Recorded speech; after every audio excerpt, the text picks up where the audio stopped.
Takulandirani ku AMTV Malawi kuchimake kwa nkhani zenizeni. Ngati nkhani imeneyo kuno kulibe, dziwani kuti nkhani imeneyo ndi yabodza. Consider to continue from where you left. I want you, if you've built your case, to proceed to other issues. But if you feel that you haven't done that, you have freedom. I want you to feel free as a citizen of this country as you give your submissions. So feel free. I know members, they've been doing that now. They have accepted that we are here. Everyone you see now, they are fresh, back to serious business. Other members, thank you so much that you're still here. So we're good to go. Controlling officer. Thank you very much, Honorable Chair. As a board, we would not want to waste this opportunity that you have granted us to actually, like I said at the beginning, not just to tell our story to the committee, but to our membership as well, being the people that you represent. So I think it is only going to be fair that a full story be told. Like I said, we have not been going out to speak as a fund, and I think it is very, very important that at this particular platform we exercise that duty. On the same, maybe you can switch off the mic. I want to commend your institution because we haven't seen memos leaking from your institution. We can conclude that there's a lot of, I don't know, maybe people are being gagged or they're just afraid or there's integrity, but that's something that we need as a country, that we can solicit proper information in a proper way, because there's a lot of character assassination that happens when you can't clear yourself. So that's why I'm saying we need to be fair. As public accounts, we are treating each and every person who is appealing to this inquiry fairly, so that everyone can have a chance to clear himself or herself before this committee. We have others who are just making noise elsewhere, but they can't give even a text to the evidence that they have. So I would like also to request you that whatever you have been saying, if you wrote that one, to submit to this committee. Thank you so much. Over to you, Controlling Officer. No, thank you, Honorable Chair. In my area rendition, I'd stopped between 25th and 27th when we're actually having the meeting. Let me now bring the committee's attention to the issues surrounding the in-camera meeting.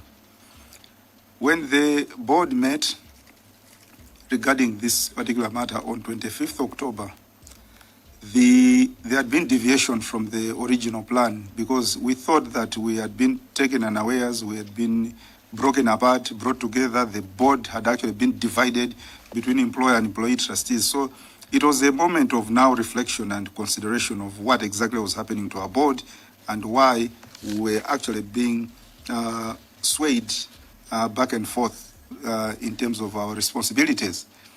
The main issue behind is that I think as a board, through the induction and everything else, because the regulator was also involved, I think as a board we had been informed regarding, we had been properly addressed regarding our responsibilities as trustees and how we needed to always act in the best interest of the members.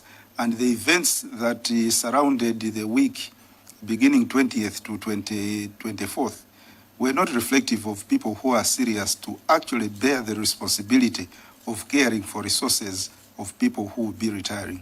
So for that reason, we really wanted to understand what had actually transpired and what roles had actually been undertaken. And this brought us to the conduct of the principal officer himself and what he had actually done leading to this particular day, including the fact that during that meeting, some of the trustees were able to indicate that they had been called by the principal officer himself and been told that the chair has no powers to call the meeting, and yet the trustee does give the powers to the chair. And that had actually created the stalemate and everything else. But that was not the only problem. Looking at the letters of 7 March, 18 March, and everything else, the board was also wondering why they would be dealing with a person who would actually be deceptive in his conduct and not telling the truth as to what he really did, because the first thing he did was to deny that these letters ever existed, and secondly, to deny that if they ever existed, they were never authored by him until he was confronted with the evidence that this was actually the case.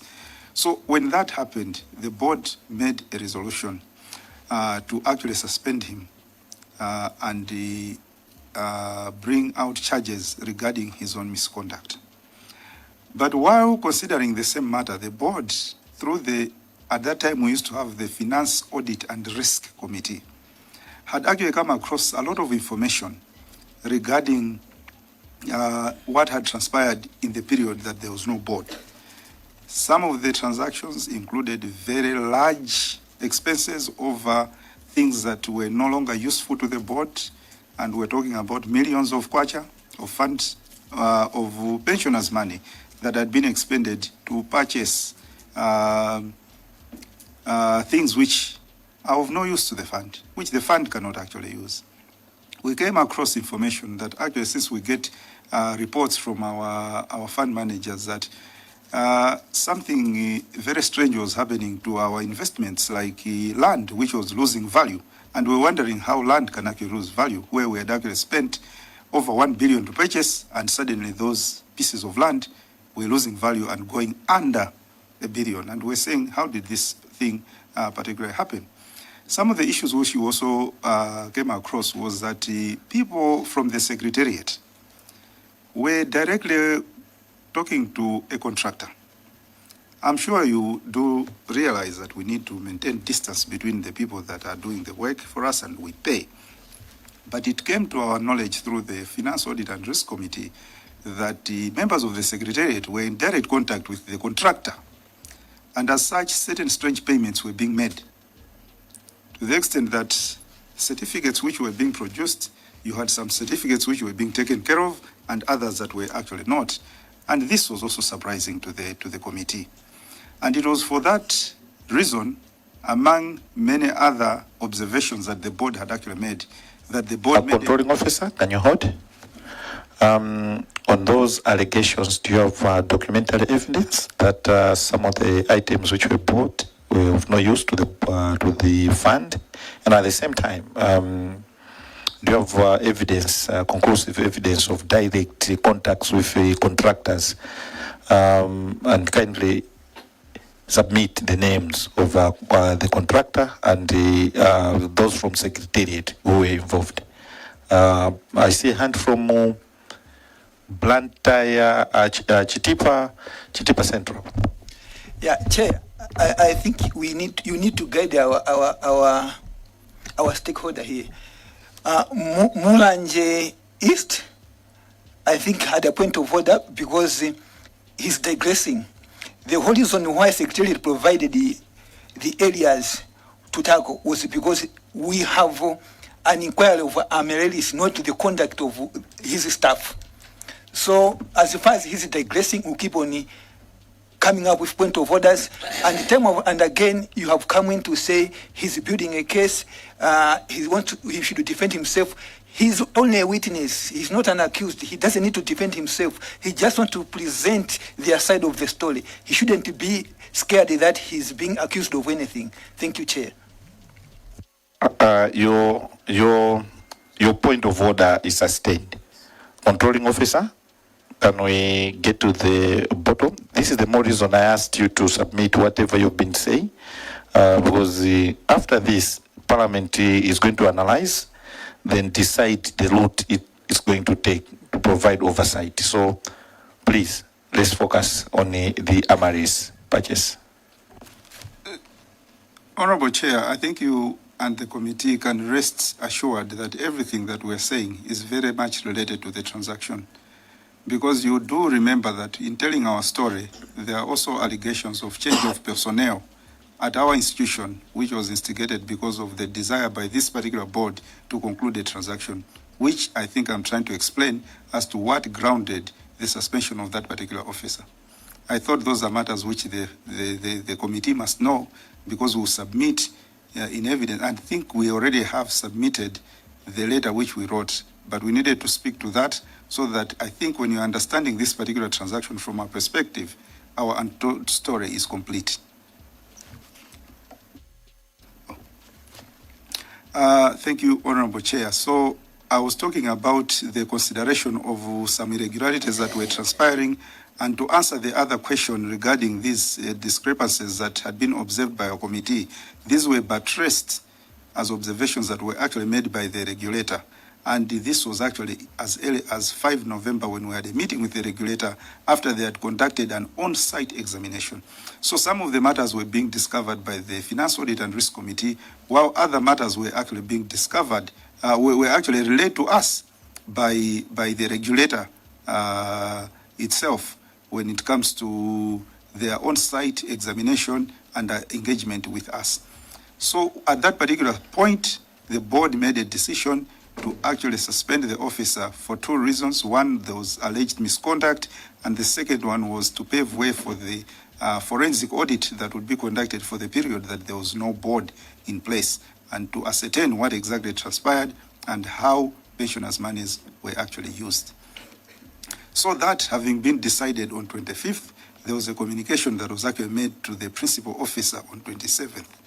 At this particular stage, the resolution having been made, I'm sure you are aware that we are guided by our trust deed, and that once a position is taken by the board, it is supposed to be evidenced by a resolution. According to our board, we had, since we started our business, we had not appointed a fund secretary, and by default, the principal officer was the fund secretary, because the duties of the principal officer was also to head our secretariat. In the absence of that particular officer, it was for that reason that the resolution that was concluded was only signed by the one person authorized to that effect, in consideration that in the absence of any person designated as a fund secretary, that would not be completed by the other officer. So the resolution was made on 25th October to pursue this transaction. And this particular instruction was given to the investment committee. You might be wondering why at this particular time we're designating the investment committee. This is for the reason that, one, we had challenges. Like I said earlier on, two of our fund managers had shown serious conflict, with the third one taking out a majority of our portfolio. And for that reason, the investment committee was actually tasked to actually undertake this particular responsibility, because there was already advice which we had actually sought from various advisors regarding this particular transaction. I was reading certain letters at the beginning, including the letter from Continental Asset Management, which had undertaken to conclude the transaction in 30 days. We were a new board. We were interested in making progress. The purchase of a hotel was not the sole business of the fund, and we did know that we are actually there to administer benefits for the benefit of our members and their beneficiaries. We did not want to drag this matter. We wanted to get to the bottom of it, find out if it was a worthwhile investment, and see if we could move on. When we started looking at this, having delegated this responsibility for the negotiation and conclusion of this particular transaction to our committee, we had vested in them the powers to actually undertake this transaction and see to it that it was actually following the laws and regulations that were relevant to this transaction, and also that they were making their decisions in the best interest of the members of this particular fund. So we did that delegation, and it was upon that instruction that the process of now trying to establish whether indeed there was value in this particular transaction. The idea and the responsibility given to the fund managers was to actually find out if there was a business case for purchasing Amaryllis. We did understand that the seller was making threats to litigate, but that was not the only consideration that was actually visiting the fund when it came to considering whether to invest or not. Because if the fund was only going to make a decision to invest simply because someone was threatening litigation, would not be acting in the best interest of the members. But what we said is that we do not want to expend money on litigation where we could have actually used the money for investment. So the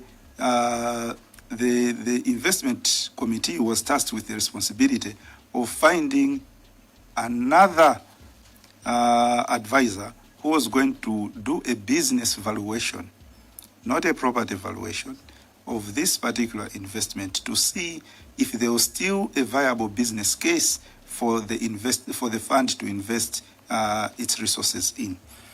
That is now what led to the hiring of a particular advisor and the analysis of the instruments which were available and readily available with the fund, including the agreement itself, which was at the fund and was in the custody of the Secretariat, and the valuation reports which had actually taken place. You will note, Honorable Chair and members, that the fund has made various investments, not just in the hospitality sector, where we've participated in about 4 enterprises, one which is the Lifestyle Boutique Hotel, the Oasis Hotel in Lilongwe, and what's the other one? The Lifestyle Hotel in Blantyre that we're constructing, and the proposed purchase of Amaryllis.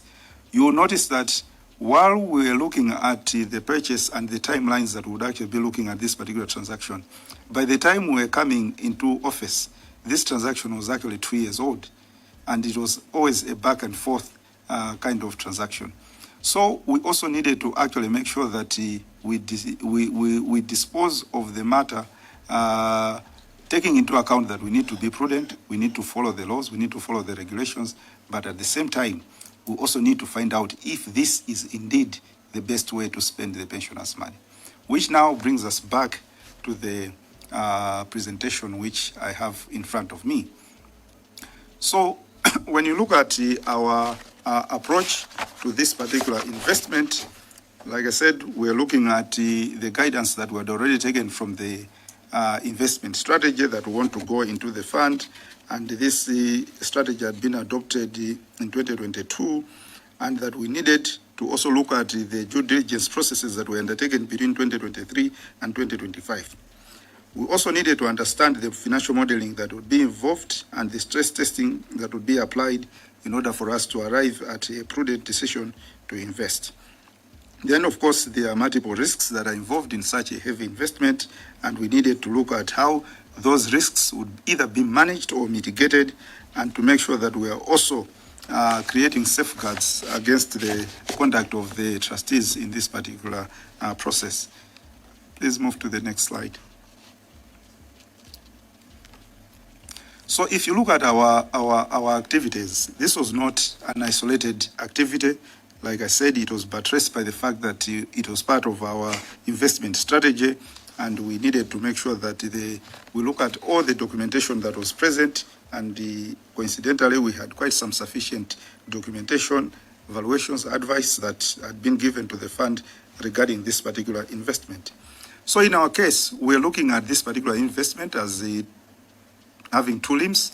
One was that as a fund, would be acquiring an asset that is likely to appreciate in value, and we're also looking at a business that would be generating resources. So we're not just looking at an investment which is going to increase the fund value because we've bought an asset for X amount of money, and that X amount of money increases by Y percentage, and that's what we get. We're also looking at an investment which would be putting in something in the kitty as we are moving towards the time frame when we are likely to go heavy in terms of payment of benefits.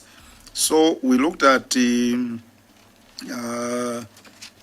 analysis that had actually been done previously, and the history of this particular asset was that it was constructed pre-COVID, and once COVID hit, I think it went into stress and it became a little problematic, leading to the desire to sell. But again, I think all necessary steps to see as to whether we can actually get value for money were actually taken. And looking at the period that had actually elapsed, the 2 years, and the repeated evaluations that had actually been done, we thought that this was actually going to secure the resources, looking at the risk-adjusted cost of equity that we had established at 18.2%, the increased liquidity profile that had confirmed our capacity to absorb the investment, and the compliance with the regulatory and legal issues as we reviewed them and addressed each and every one of them. So when we start looking at what sort of valuations were actually done in this particular regard. We are looking at the structural integrity that was actually done in November of 2023, and that the recommendation was that there was no impediment to proceeding with the investment. Garden City Properties did their evaluation under Nico Asset Management as of July 2023, and this was evaluation of the property alone, and that property had a replacement value of 78 billion. And again, that was seen as the value for money. Again, Knight Frank also came up with the evaluation in the same month, because two valuers had been engaged, and their value was at 50 billion with a replacement value of 87.8 billion. Again, that was signaling that this would be a good investment. We must indicate that at this particular time that we're considering this investment, we had actually overinvested in equities, listed equities, and those were constituting a very large proportion of what we had actually invested in. And there was need for diversification, because if we're going to put all our resources into the equities basket, then we would run the risk of bearing heavy losses if there was misbehavior of the financial markets. There was also an assignment that I referred to earlier, where there was now business viability assessment in the business valuation that was done by NAM, and delegated to FDH Bank, where it was assessed that the value of the property was 50 billion and the business was worth 36 billion. Let's remember that these were the valuations that informed the negotiations that led to the 47 billion price. Let's also take note of the fact that the 47 billion was not the value of anything. It was a negotiated price between a willing buyer and a willing seller, and that this amount had been arrived taking into account the real values. So you see that actually the financial assessment that was done for the business at this stage was actually averaging it at 30 billion. But still, the price that was agreed was way above the 30 billion at 47 billion. And let's also remember that most of these prices, like the one on the business, are discounted prices for the value of the asset that is actually involved, and the fund was interested in purchasing both the asset and the business. So FDH decided that the value was between 26 billion and 35 billion, and averaged it at 30, and they also thought that because this was still just after COVID, the business would actually catch up and give returns. Then the other valuation that was done, and I want to make this very clear, that the only property valuations or the only property valuers that actually undertook assignments on this particular case were Knight Frank and Garden City. The rest of the valuers were basing their valuations and assessments on these valuations. So you will note that while the valuations of Garden City and the Knight Frank were between 48 and 50 billion, even FDH, which was doing its valuation and reporting before the other valuations were concluded, was taking into account what was being proposed. You will notice that the evaluation that was done by FDH was as of 30 June, which was prior to the July reports that were done by Garden City and Knight Frank. So these valuations were the processes that were undertaken to actually inform the negotiations that were actually done. Now, let's come to Continental Asset Management. Like I demonstrated earlier, there was a storyline which said that the fund had decided to withdraw from this transaction, and then suddenly there's a correspondence as of February that is culminating in a report that was actually done in May by the same board, the same cohort that had made the purported withdrawal in January.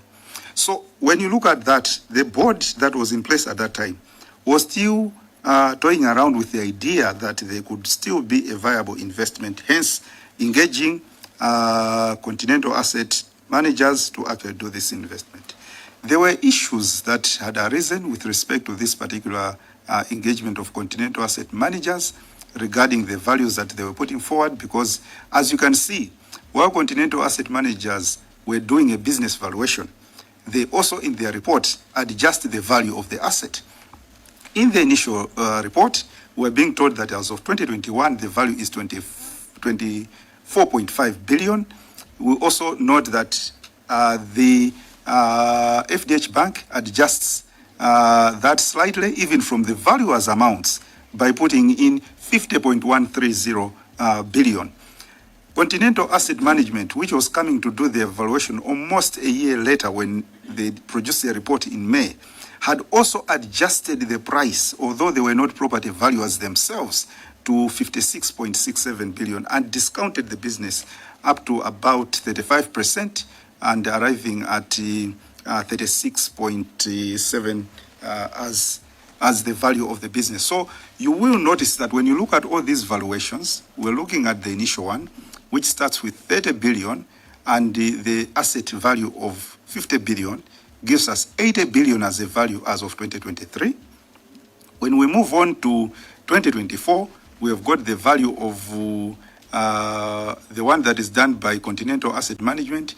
They adjust the value of the asset upwards to 56.67, and they advise that the value of the business would be 36, giving us 93 billion as the value of the business and the asset that is actually involved. So when you look at this particular escalation, when you come to the third assessment that is done by the advisors that were contracted by the current board, the asset itself, while it had doubled from 2021 at 24.5 billion to 50 billion in 2023, you'll find that when the evaluation was done 2 years later, between the time that there was evaluation done by Continental Asset Management and the last valuers, you'll see that the last valuers were now putting the value of the asset itself at 84 billion without the business involved. So when you look at the values which are reflected in the last valuation, they are showing that now you've got the asset valued at 84 and the business is coming on top of that. So consistently you find... That is out of order, Molanje Southeast. Chairperson, I think it is out of order for us to be misled that a business value is arrived at by adding the value of an asset and a separate, in quotes, value of a business. That's a complete misleading of what a business valuation is. When we are talking about a business valuation actually looks at the business is not going to be done separately from the asset on which it is sitting. There are aspects that are taken into consideration that lead to the discounting. Thank you, Chairperson. Controlling officer, I think even can you go to the next slide? That slide. When you're looking at the EMJ advisor, controlling officer, it appears that your board concluded the process of procuring that person within 10 days. Now, because you keep on referring to this one, and you also referred to FDH. Can you go to the previous slide? When you look at all this, FDH, Continental Asset, we've engaged all this. When they appeared sitting where you're sitting, they, in their wisdom as experts, all of them, they said this is not a viable business. All of them. Now you've reflected on them, all of this.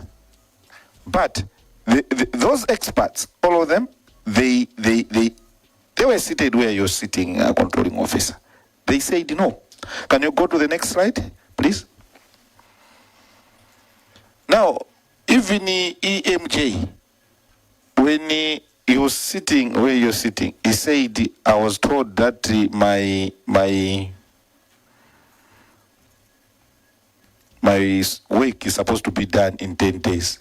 But when you look at the period where all those institutions. In fact, Nico actually paid back that having done all that we've done and looking at where we are heading, we would like to protect integrity of our institution, and we're pulling out. In the event that you feel that we have wasted your time, we are actually paying back. And there are receipts confirming that Nico paid back. This EMJ person, advisor, this one, is a scam. This one. This one, EMJ, is a scam.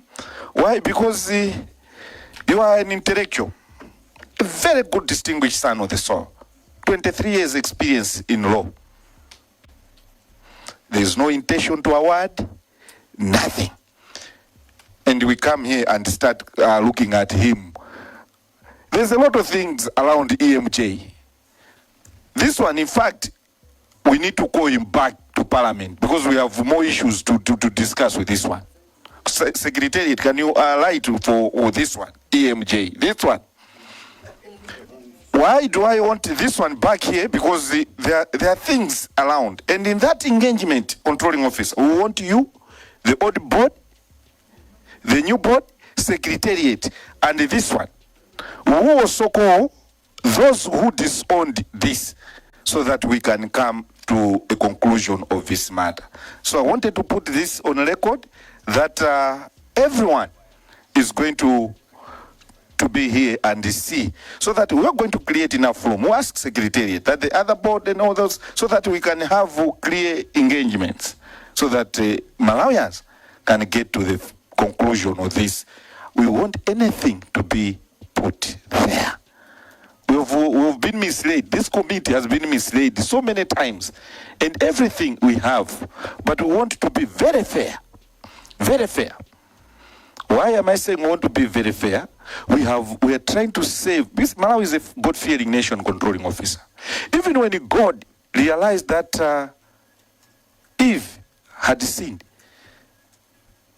controlling officer, the Creator sat and gave something that he had created time to explain. The all-knowing God. But he gave time that, no, can we listen?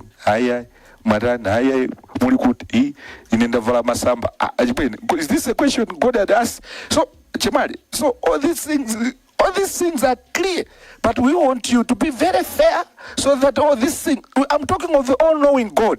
Now that fellow human beings, we have been given these informations. Now we know the direction that we're taking. The more reason I want you, as an intellectual, that what we're doing in this room, can we base our things on the EMJ?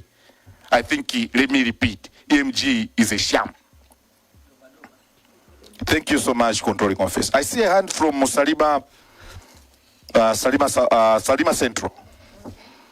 Just to supplement on an AMG, in case the controlling officer didn't have this information. This AMG chair, this is the person who was awarded a contract in the morning on somewhere in November, 12th November, and he was awarded in the very same day, and the very same day he was able to produce a report. EMG. Salima Central, can I switch off your mic? I want, as your chairperson, I want to collect you because the Parliament is a house of records. In fact, it was on the 14th of November, 2025. So I want that to be put on record. You can proceed, Salima Central. Chair, yes, I was looking at those dates, and I'm happy you have corrected me. So on 14th of November, the most recommended of yours, EMJ, was awarded a contract, and the very same day, he produced a report to get the Amaryllis Hotel sold. Thank you. I see Chikwawa West. I see no. I see a hand from Okay, what is that? What has gone out of order? I was the first one. Point of mine is a point of order.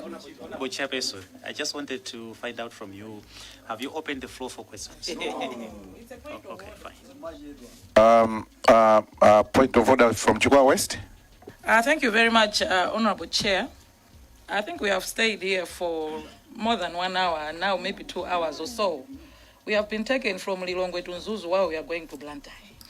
What I wanted to suggest is that, can we focus on why we called the board to come here?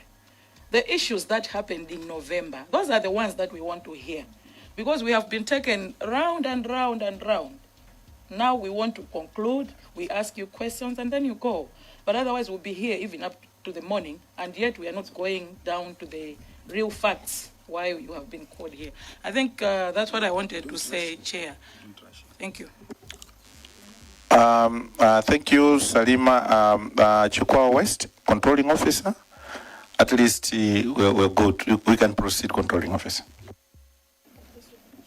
Thank you, Chair.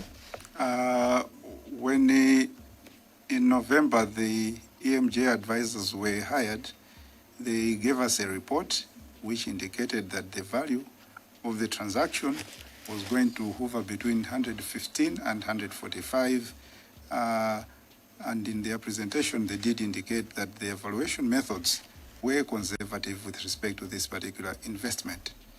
So in our view, when we did all the business valuations, we were of the view that we had been given information that was sufficient to guide the board in terms of arriving at a figure which could guide the negotiations in terms of pricing. So that was a consideration that informed the activities that was leading to the negotiations, and therefore moving on to conclude the transaction and then acquire the property. So if you look at consequent to that, there was also an exercise that was done within the Secretariat where they had used the capital asset pricing model, and they had actually found that there would be a return of 18.2, which was considered by the committee that was tasked with this particular responsibility to be sufficient. And again, there was also an examination of whether the fund would, by making this particular investment, comply with the regulatory issues, and looking at the time that this particular directive from the Financial Services Act on the prudential limits for pension funds was coming into effect as of September, the fund was of the view that they would actually negotiate a price which was actually going to be within the prudential limits that are set by that particular directive. So the question now was whether it would be worthwhile to pursue this particular investment or not. But looking at the fact that there would be compliance with those regulatory standards, and that there would be a negotiation that would locate this particular investment within those particular limits, and that the values as had been seen by the fund and its advisors, the consideration was that it would be prudent to proceed with this particular investment at the values that had actually been given. So if you start looking at the evolution, of course, we're looking at the impact of the independent professional assessments and other microeconomic issues that had actually risen between 2023, when the negotiations first started, moving on all the way to 2025, when this particular transaction was concluded. And of course, there were other factors also affecting the values, including currency devaluation and inflation, which materially changed the replacement and enterprise values. And of course, we looked at the fact that the final transaction value must be interpreted within the existing economic context.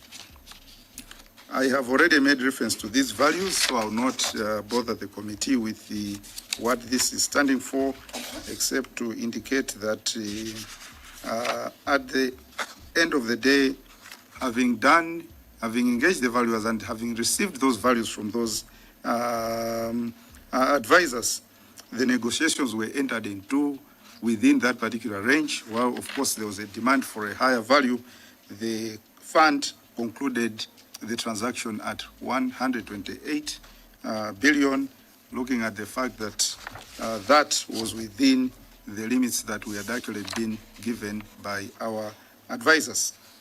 So that, I think, informs how we arrived at the values. And of course, this was not the only consideration during this particular process. You would also look that the board had actually applied a structured multi-criteria evaluation framework before approval. Perhaps we could move ahead to the slide which says decision framework applied by the board. Yes. There was a strategic alignment test that was applied to the transaction, which showed that the investment was consistent with the fund's approved hospitality strategy and long-term diversification objectives. Like I said earlier on, the fund had overinvested in listed equities and was seeking to diversify. Molange's office. Person, are we going to continue to be misdirected, misled, when you have already ruled on the same?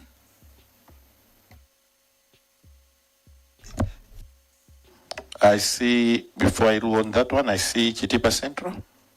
Chair, every time they base their judgment on EMJ, it's an insult to this committee. So members will be getting angry every time. We know that it's not an expert on that, and they're basing on that. And you have already made a ruling. If in West, it looks like the stakeholder decided to come with his own idea of how to conduct here. The Secretariat provided guidance of what we want here, and they decided to come with so many notes, so much notes that has nothing to do with what the Secretary asked them. So you have problems with point of orders as long as they keep on interpreting.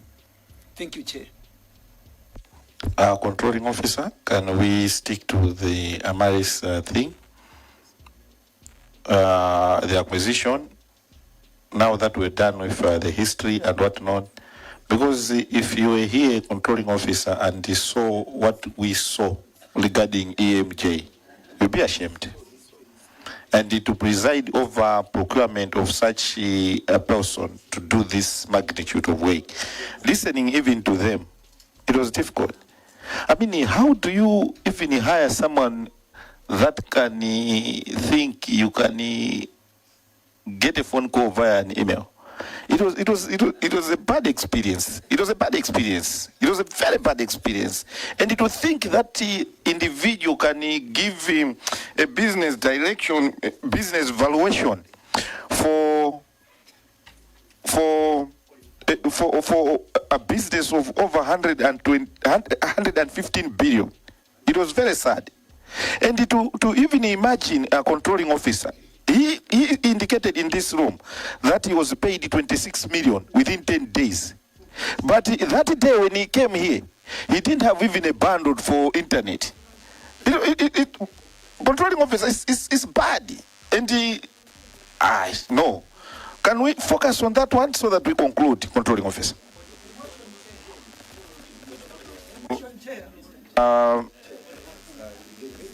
Honorable Chair, may I address the committee?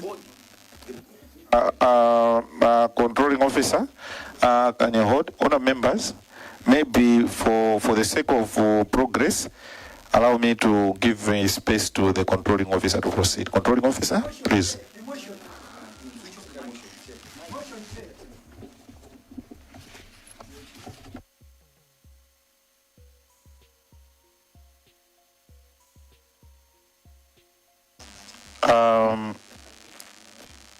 You want to move a motion in a committee? No. You want to move a motion? Can you raise your motion? Thank you, Chair, for recognizing Chitiva Center for the motion. I think we have heard enough from the stakeholder. We have enough information. I think we should open the plenary so that we can ask the questions. The extra information that he has, he can deposit with the Secretary to read them, Chair. Thank you, Chair. That motion is defeated. Yes. Why? We want to know at what stage did they make a decision to procure as a board. We want to know, and Malawians want to know, who authorized the payment and how much has been paid. All those things, because he's building a case. Let him, give him time. can we give him time so that even Secretariat is taking notes? Honorable Zomba, City North. Yes, Chair, I just wanted to find out how much time does he need to conclude?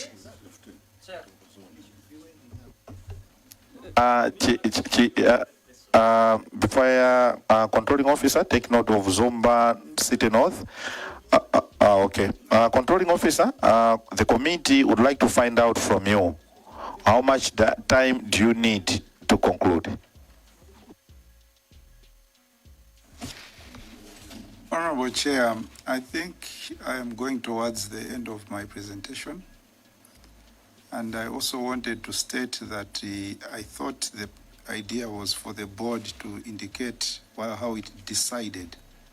So we have made reference to what guided that decision. And I was only at a point where I was saying what the board considered at that particular time. Not that I was saying that we are referring to EMJ, we are only saying that these were the considerations that the board took into account. Because let's remember that notwithstanding the advice that was given to the board had to actually make a decision regarding this particular transaction.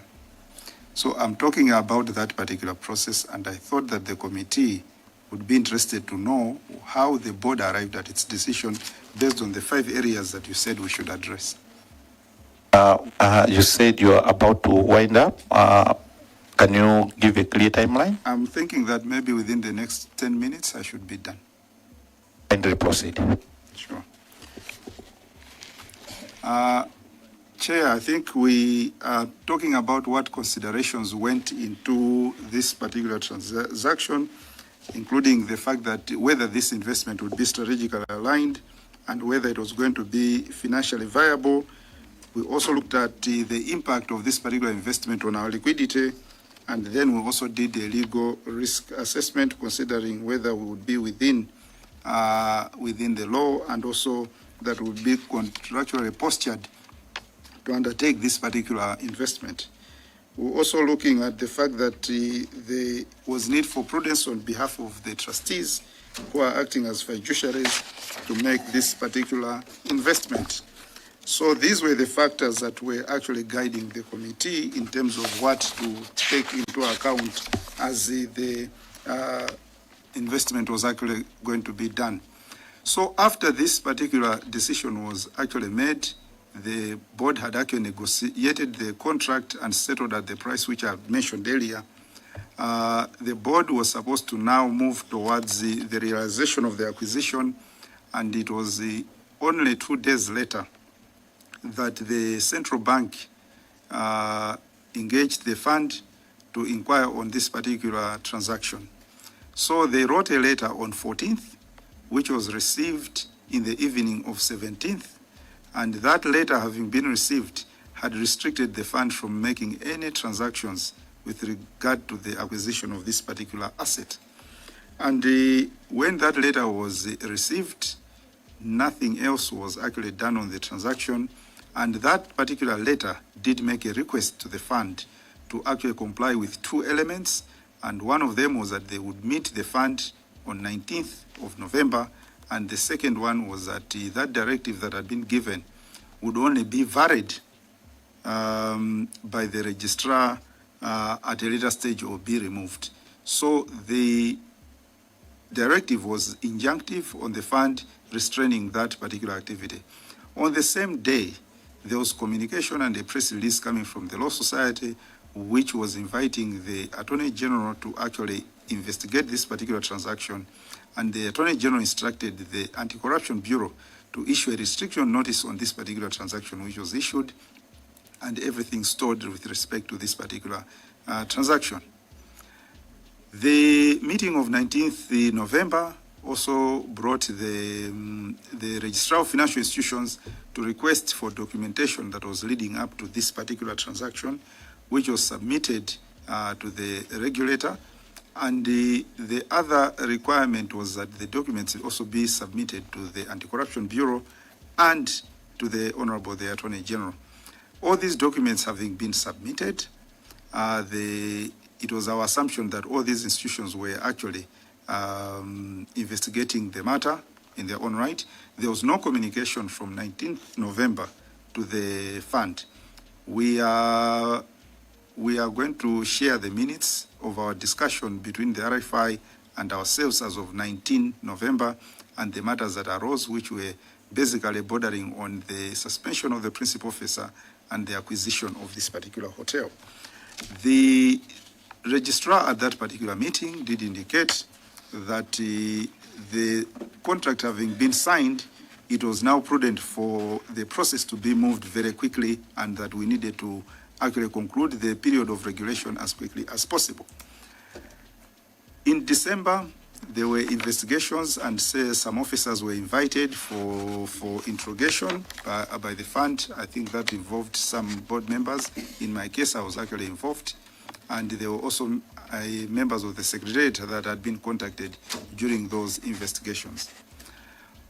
On 28 December, we received communication from the Honorable the Attorney General that was actually going out regarding the request that was made by the Law Society to investigate about 4 points that had been raised by the Law Society, and that the Attorney General was indicating that having requested the Anti-Corruption Bureau to investigate the matter, they did not find any proof of any corrupt practice with respect to this particular transaction. The restriction notice that had been issued in November 2025 was lifted by the Anti-Corruption Bureau, but there had been no communication until 6 January from the registrar. When the registrar communicated with the fund on 6 January, their posturing had changed from the directive which had prohibited any activity, and now they had come up with a new directive to the fund, requiring the fund to now submit a comprehensive report that would now show how this particular transaction was going to safeguard the members' funds.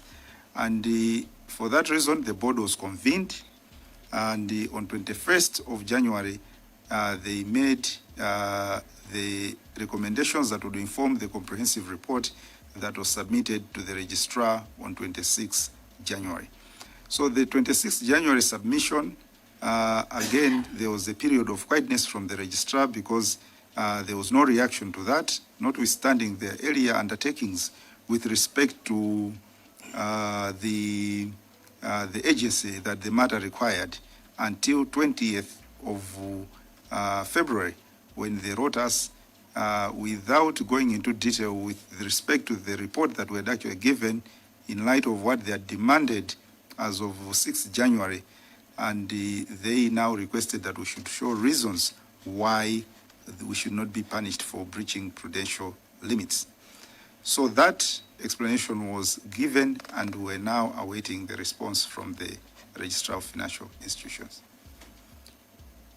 I think that said, I would possibly request my colleagues to complement the presentation that I've made with respect to the issues that were requested, the 5 issues that were requested to address by the fund, by the committee in terms of coverage of area and other ancillary matters.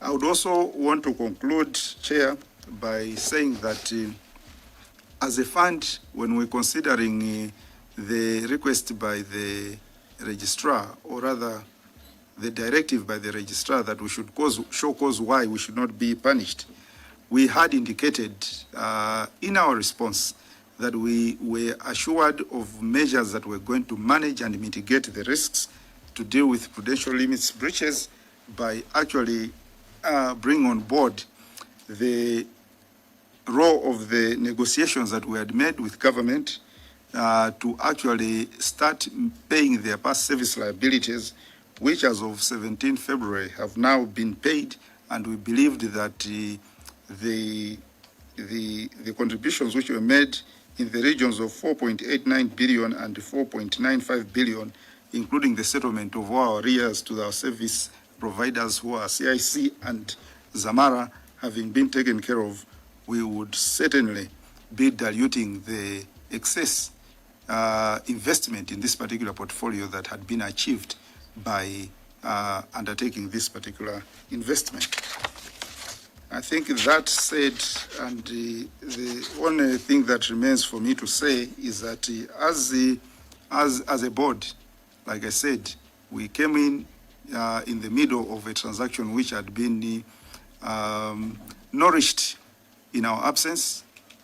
We took the steps that we considered were in the best interest of the members to make sure that if we're going to make an investment, it was going to be worthwhile and safeguarding their interests. And the fact that we are also looking at the fact that we have now made a lot of progress with engaging the employer to make sure that the obligations which the employer has had for years would be secured by the investment, would be secured by the investment that we have actually made. But again, the employer is also able to meet the obligations which they have not been meeting, and they have now started meeting and have given us indication that within the next 12 months they could clear the arrears that you might have been informed earlier were standing around 90 billion. We believe that those would actually clear any, if at all, prudential breaches that would arise with respect to this. We are hopeful that he would engage and continue to engage with the regulator on their request for us to show cause why this would be the case, and that they would also demonstrate the particular areas where we have actually breached, and we might we might come up with a scenario where the regulator is able to understand the steps we took and why we took those steps, and then of course get advice in terms of how we can actually proceed in the administration of this particular fund. We are also, like I said earlier, doing the audits which are now underway, and I think as a fund we were actually surprised that Members, can I have order? Let us listen to the controlling officer in silence. Yeah. Controlling officer, you are done with your 10 minutes. Consider winding up. Yes, now I'm actually winding up. Like, we are doing the audits.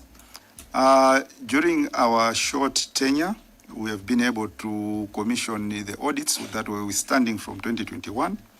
We have also commissioned the forensic audit over and above the regular audits that we're supposed to conduct, because as you might wish to know, the registrar, looking at the history of the fund, has been punishing the fund because of the non-compliance with the audit requirements. During this period, we have been able to engage our auditors so that we can actually become current in terms of our audits. At that stage, let me rest. Thank you, Honorable Chair.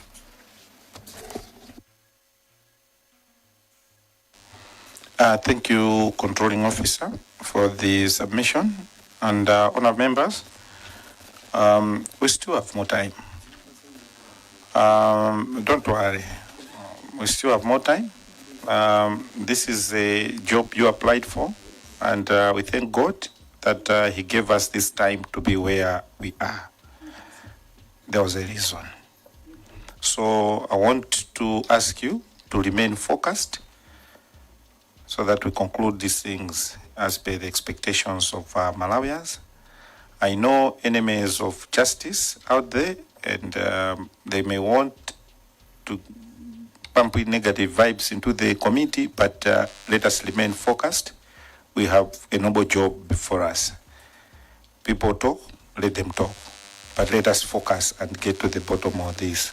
Controlling Officer, you've given us a proper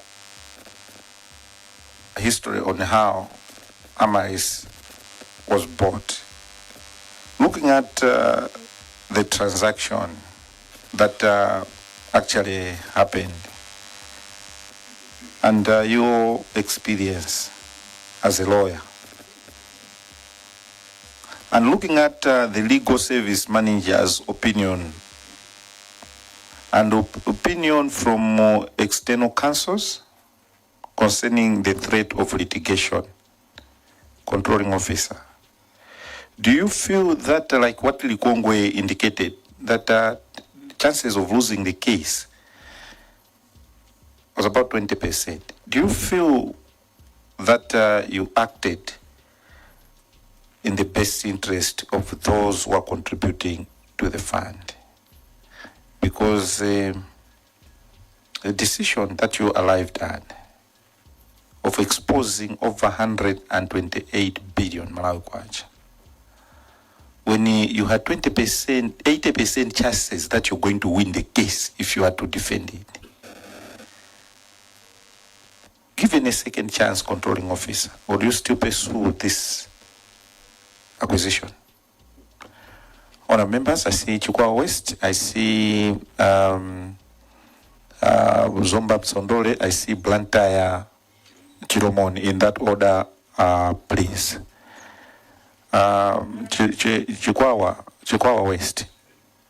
Chukwa West, you may wish to include on your question issues to do with procurement, the payments which were made, signatories to the account. You'll see how you're going to do that. Thank you very much, Chair. First of all, let me ask the controlling officer if he is aware of the letter which was sent to Nico Asset Managers Limited, which was dated 12 February 2024. Because I'm asking this question because in his presentation, he has always been saying, as a new body, we are not aware, we did not have the documentation, we did not have this. So I just want you to respond to that, and then I'll ask the other questions. Are you aware of this letter, way forward on Amaryllis Hotel Limited, 12 February 2024? Thank you, Chair. He answers that, and then I ask the questions. A controlling officer, can you take that? You take the one I asked, then you proceed with that one, they should come back. Honorable Chair, with respect to your first question as to whether we would pursue this or not, knowing that we had an 80% chance of winning, largely depends on what request was made to counsel and for him to provide that opinion on. In my earlier presentation, I did indicate that there were certain things that the fund had done beyond just making commitments. Like I said, the fund had no business in involving itself in the lenders, in the seller's obligations to his lenders. I'm not very sure if those facts were adequately brought to the attention of counsel to advise in terms of what our liabilities would be if all the facts in terms of how we engaged with the lenders and gave an expectation to the seller that we were going to buy an asset for him to clear his debts without necessarily incurring more liability. I do not believe that that information is what was given to the council, and I think if you look at the opinions, it does not seem that those circumstances were fully covered. So I do believe that the legal opinion was correct to the extent of the instructions or the request that was actually given. But if the fuller picture had been given, maybe the opinion would be slightly different or greatly different. Chua West? Yeah. My question. That's why I was coming to you, that Chukwa West, are you aware that your question has not been attempted?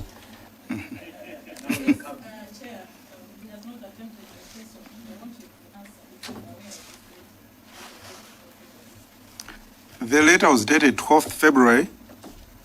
Yes, 12th February 2024, way forward on Amaryllis Hotel Limited. And the letter was between who and who? West, kindly proceed to lead. Okay. The Chief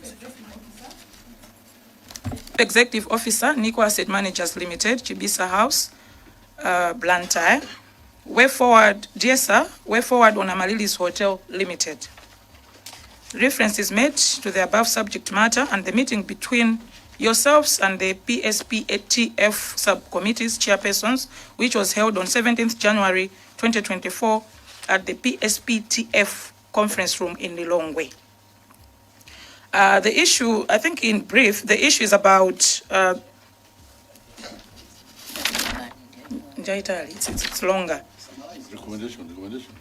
But the issue is about the communication about the board. Can you switch off your mic, Chikwa West? Can you read the letter? Don't be lazy. You are one of the hardworking members of this committee. Can you go through that letter? We have endured for so long. Honourable members, those who feel that they are slightly tired, you can go outside, sledge a little bit, and come back. The same applies to members of the board. If you feel that you're slightly tired, you can step out for a few minutes and come back. Even controlling officer, you have the vice chair with you. If you feel that somewhere you're tired, you can walk out and come back. But I'm not granting any break anymore. So let's proceed and conclude this. Chikwa West. Thank you very much. In short, considering that at the time, Nico Asset Managers was withdrawing the recommendation to invest in Amaryllis hotel, I think there was a payment that was made. So I wanted to find out from you, are you aware of this withdrawal? And if you are aware, and through this letter, you have been saying that you did not have any information that there was this withdrawal. And secondly, you say there was an issue whereby the PSPTF wrote Nico Asset Managers informing them that they are not proceeding with the procurement for Amaryllis Hotel, as it was confirmed by your some two board members here. Are you aware of those two letters that were written to Nico Asset Managers? Officer. Honorable Chair, I do indeed wish the full contents of the letter were read, but maybe just to answer regarding that, there's the fact that Nico Asset Managers withdrew from the transaction is not in dispute. And the consequences were those that I also detailed in my earlier presentation, that having withdrawn from the transaction, there were consequences that actually visited them. And I also did indicate that the whole and full context of their withdrawal is not just about the due diligence that was not done and the reasons which they had given. Because when you look at the reasons that were given, some of the things were supposed to be done by them. So why were they citing lack of due diligence as if it was the fund that was supposed to do the due diligence when they were the fund manager that were supposed to do the due diligence? So I am aware of the fact that after the withdrawal by Nico, there was subsequent correspondence coming back and forth regarding that withdrawal that I even talked about in terms of the repayment of the monies and the penalties that the fund imposed on Nico subsequently. Chukwa West. I've also asked that the former board made a resolution that they should not proceed to procure Amaryllis, and this communication was sent to Nico Asset Managers. Are you aware of that communication? That there was communication that the board had withdrawn, and that OPC, I think you were there by then, you had forced the former board to proceed, either secretariat or board, to proceed to still buy Amaryllis, but they still remained and said they still had to stand to their decision that we are not proceeding. Are you aware of that? I am aware that it was first Nico that said we are recommending that you should not proceed with this transaction. When the meeting of 17 January was taking place, my assumption is that that board was actually reacting to the communication that had actually been made. Or if that decision had not been made, it could not have been made because it was based on the advice that Nico had given. That's why the fund was saying that they acted on the professional advice of their fund managers. So yes, there was correspondence and there was a fund communicating to Nico, but the consequences of that particular withdrawal and the action is what I've actually detailed. I've also tried to demonstrate the fact that there's no way the fund could have been compelled to continue with the discussion when the transaction arranger or advisor is the one that had actually contacted the new fund manager to take over that particular transaction. That fact was communicated at the meeting that took place in Mzuzu, that they were engaging a new fund manager. And that later demonstrates that activities had actually started to engage a new fund manager to conclude the transaction. It was not that it was a result of any compulsion. Like I said, I could not even advise that there would be litigation that would ensue in the absence of any documentation that had been presented to me at that particular stage. Thank you. Sorry, he's not responding to the last question that I've asked. Are you aware that there was that communication that we are not proceeding? We have made a decision not to buy Amaryllis. And then OPC came in and said, proceed, but the board still remained and said, we are not proceeding. Are you aware of that? That is my question. Yes or no? Yes, I'm aware that the fund communicated to NAM that they are not proceeding with the transaction. But that was the letter that I remember is the one that went to NAM, the same NAM that advised that don't proceed with the transaction. Honourable members, I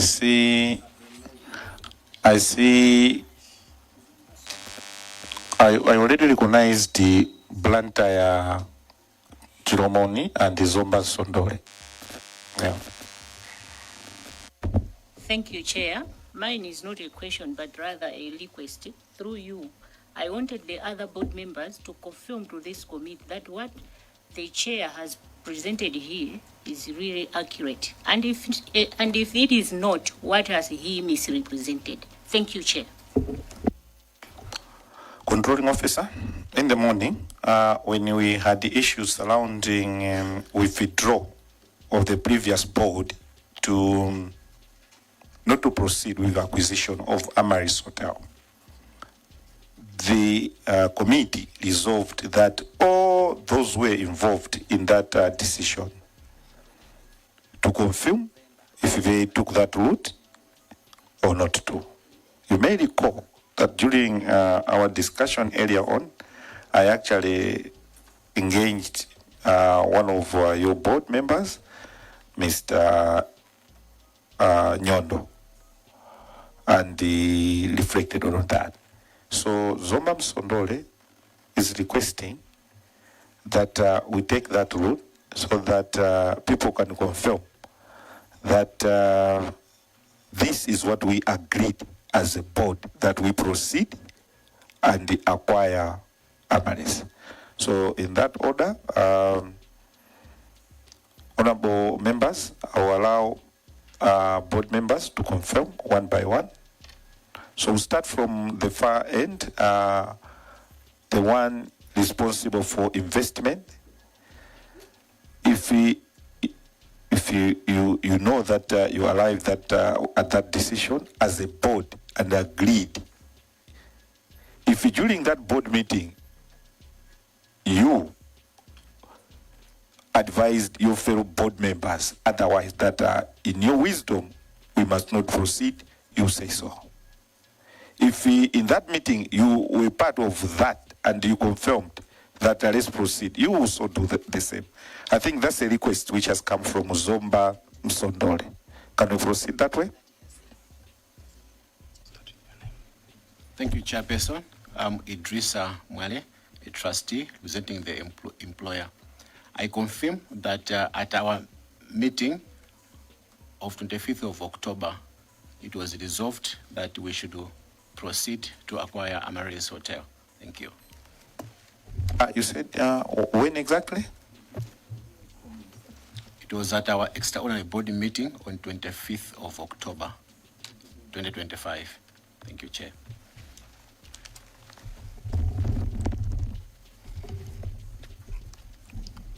Honorable Chair, my name is Yona Piri, a trustee representing the employee.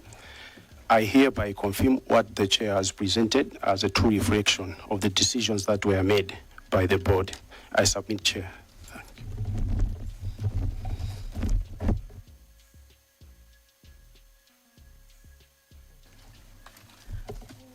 you.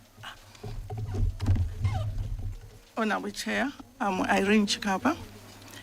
On that extraordinary board meeting on 25th October 2025, the board really made a recommendation to the investment committee to engage an expert to give another opinion on the acquisition of Amaryllis. Then that report was after agreeing, and they should proceed to engage even Amaryllis to agree on the price. So it came to the board for endorsement, and the board endorsed. Thank you. Was it just brought just to endorse or for deliberation and resolve? Can you come out clear, Ms. Chikapa? The mandate as a board, we gave it to the investment to do all the necessary documentation and engage the expert advice, another expert advice analysis of the investment in Amaryllis, and that was done, and they proceeded to sign the agreement on behalf of the board, and it came to the board now for endorsement, and we did that, Chair.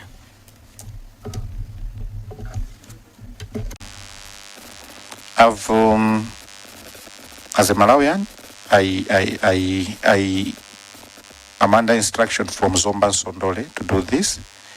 I just added on the aspect that anyone must explain, because going forward, you answer as individuals. That's why I said everyone can clearly indicate the position he or she took, and without being pushed or whatever. But I just wanted to put that on record that everyone can confirm. I hope whatever you're going to say, if we go to the minutes of that meeting, it shall be one and the same. Kindly proceed. Honorable Chairperson and the Honorable Committee, I am Maxwell Sisi, a trustee. I can confirm that on our during our board meeting held on 25th of October 2025, a resolution was made that mandated the Investments Committee to look further into the issues of Amaryllis, and the committee presented their actions during a 17th January 2025, 21st January 2026 board meeting where the resolution, where the decision was ratified. Thank you, Chair. Dr. Tise,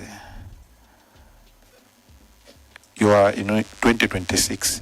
We are discussing a resolution which was discussed in October 2025. So ratification happened in 2026. What were you ratifying in 2026 when a sale agreement was signed on 17th November 2025? Were you trying to reverse? Chair, thank you very much. The resolution to mandate the investment committee was made on 25th of October 2025 board meeting, where now the investment committee completed the transaction, and this was reported to the board that was held on 21st January 2026, where the decision was ratified. Thank you, Chair. Dr. Sitsi, what we're saying now is regarding resolution of the board meeting of 25th October 2025. Can you confirm your stand during that board meeting, sir? Chair. Did you attend the meeting or you didn't attend? Chair. What was your stand? Chair, I attended. It was resolved that the investment committee should pursue the matter. Thank you, Chair. So the board just resolved that the investment committee should pursue the matter, while next to you somebody said it came just for endorsement. Which is which? Chair, the 25th October 2025 board meeting, a resolution was passed that the investment committee should pursue the matter. That's where now the issues of another expert advice should be sought. And basing on that advice from the expert, That's where now the transaction was completed, and it was reported to the board on 21st January 2026, where the board ratified. As a board, someone who is in the board, are you aware that the payments were made?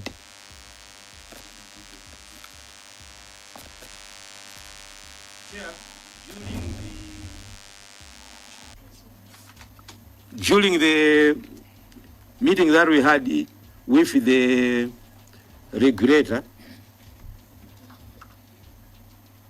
we were told that the SASA was signed, and then the other details we were told during the 21st January 2026 meeting. Thank you. Maybe we finish. I will come back to you. We finish the confirmations. Anyone who knows when the payment was made from the board, apart from the chair and the vice chair, the payment, if it was made, or the payment has not been made. Maybe we go to the next after Dr. Sitze. Chair and honorable members, I attended the meeting of 25th October 2025 virtually. So when the resolution was being made, I had made an apology that I was logging off, my phone was dying, and I didn't partake of the resolution. Thank you, Chair. Can you switch off your mic? Can you pronounce yourself for the sake of those who don't know you, so that we get to know, like I indicated? My sincere apologies, Chair. My name is Richard Zimba, a trustee representing employees. I attended the meeting virtually, but I logged off towards the end. I sent an apology saying my phone is dying. So to be fair, I was not part and parcel to the resolution that was made. Thank you. Next. Honorable Chair and the committee, my name is Brazil Mpepo. I hereby confirm that I was part of the meeting that took place on the 25th of October 2025, and my stand was that we continue to purchase the hotel, Amaryllis Hotel. Thank you, Chair.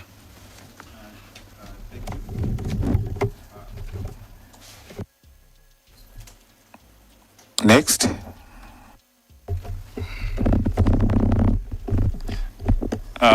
Thank you, Honorable Chair and members here.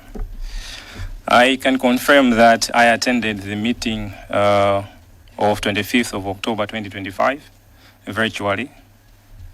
I can also confirm that the resolution of that particular meeting, Chair, was that the investment committee be tasked to assess the business viability of the hotel.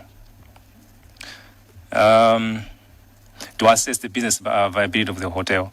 On top of that, they were supposed to report back to the board.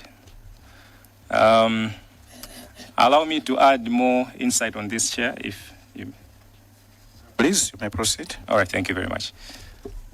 So, since this being the resolution of this particular meeting, Mr. Nyondo, can you retake the details, your institution and whatnot? Because Secretariat missed. Okay. Yeah. Apologies, Chair. My name is Bernard Nyondo, trustee representing employees, Teachers Union of Malawi. So, as I said, the committee was tasked to assess the business viability of the hotel, and that they are supposed to report back to the board for a final resolution.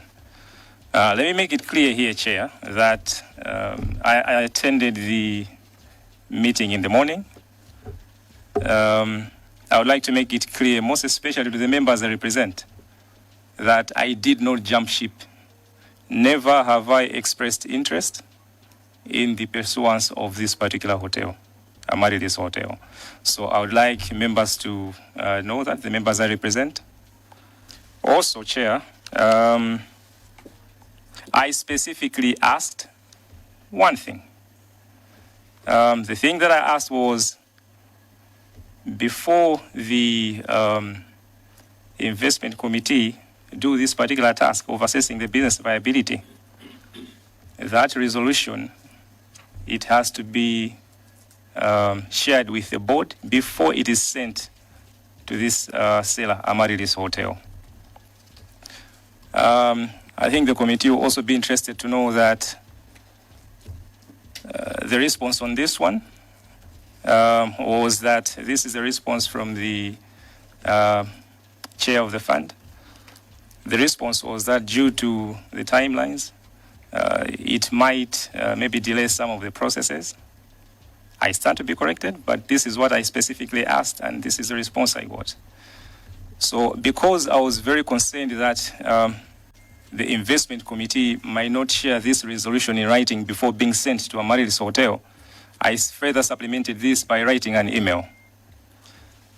Let it be known, Chair, and the rest of the committee, and the members whom I represent, that this email, because I was concerned with the contents of this particular letter, I had to write an email. This email was sent to the entire board. This email was sent on it was sent on 17th of October, 2025. If you can allow me maybe just to read an excerpt of this email. Can you switch off the mic? We're talking of the board meeting which occurred on the 25th October 2025. So, Mr. Nyondo, representing the teachers union in the board, you are taking the committee back to 17th October 2025? Yes or no? On the email that you sent to all the members of the board?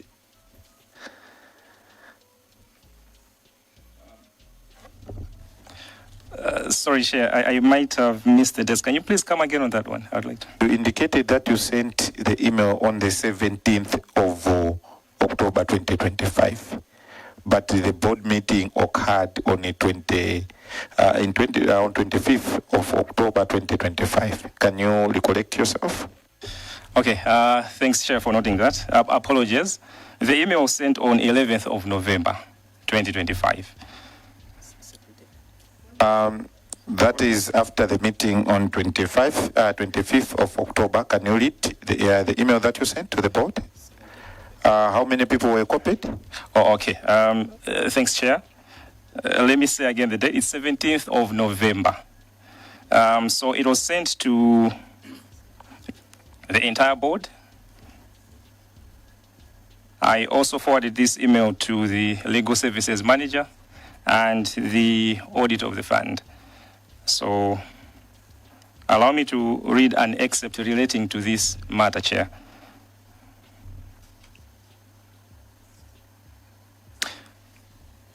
There is also the issue of disclosing contents of the board.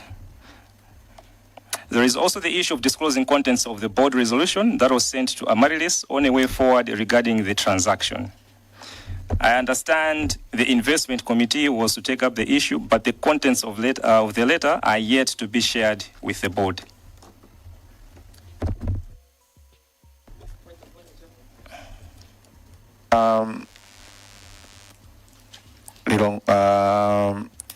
Chirazulu Nyungwe, what is out of order?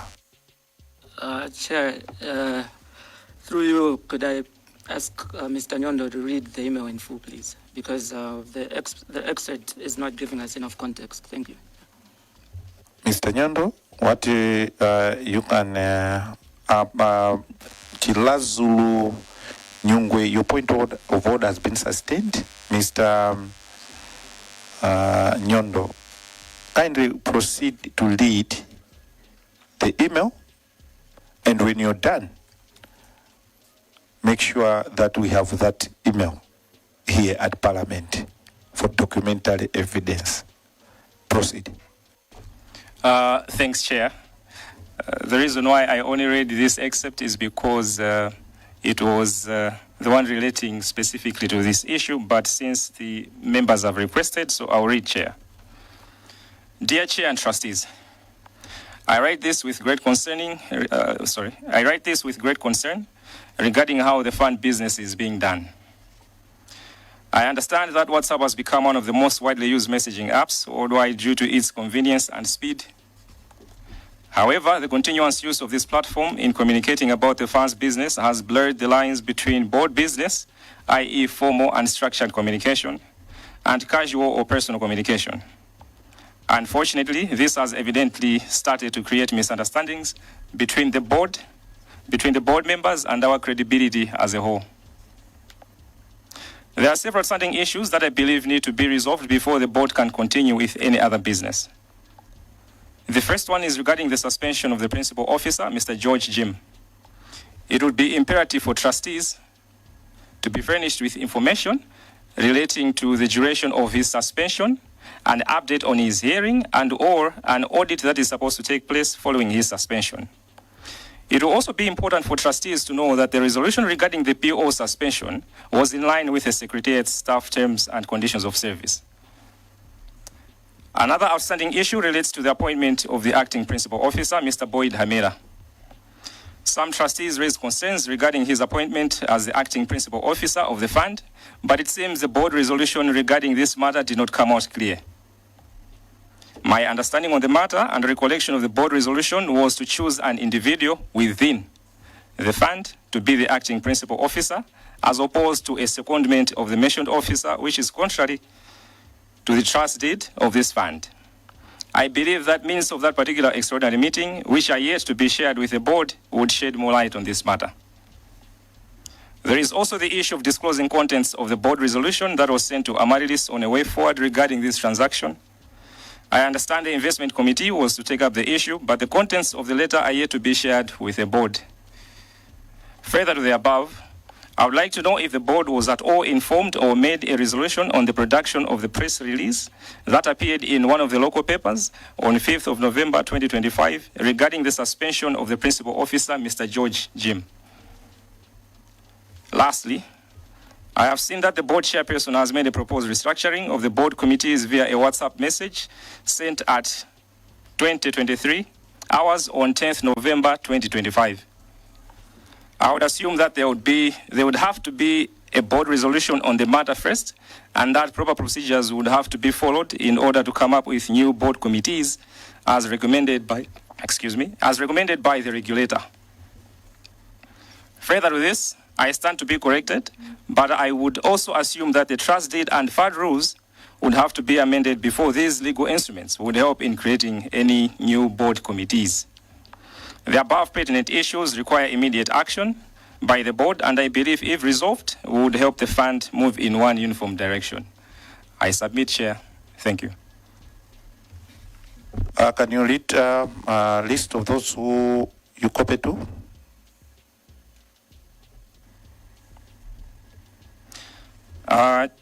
Chair, as I said earlier, I sent this email to all the board members that are here, all the 11 trustees of the fund, since I'm the one who sent it.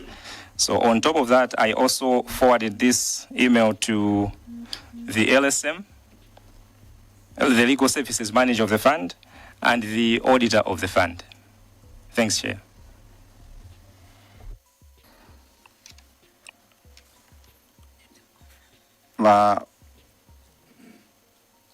Of all the members who are seated, the board members who are seated here, do we have anyone who did not receive that email on the 17th or since that time?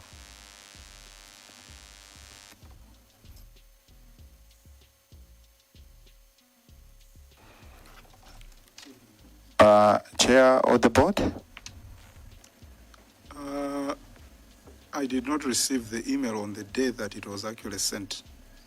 And I actually informed the author of that email that I was unable to access that particular email.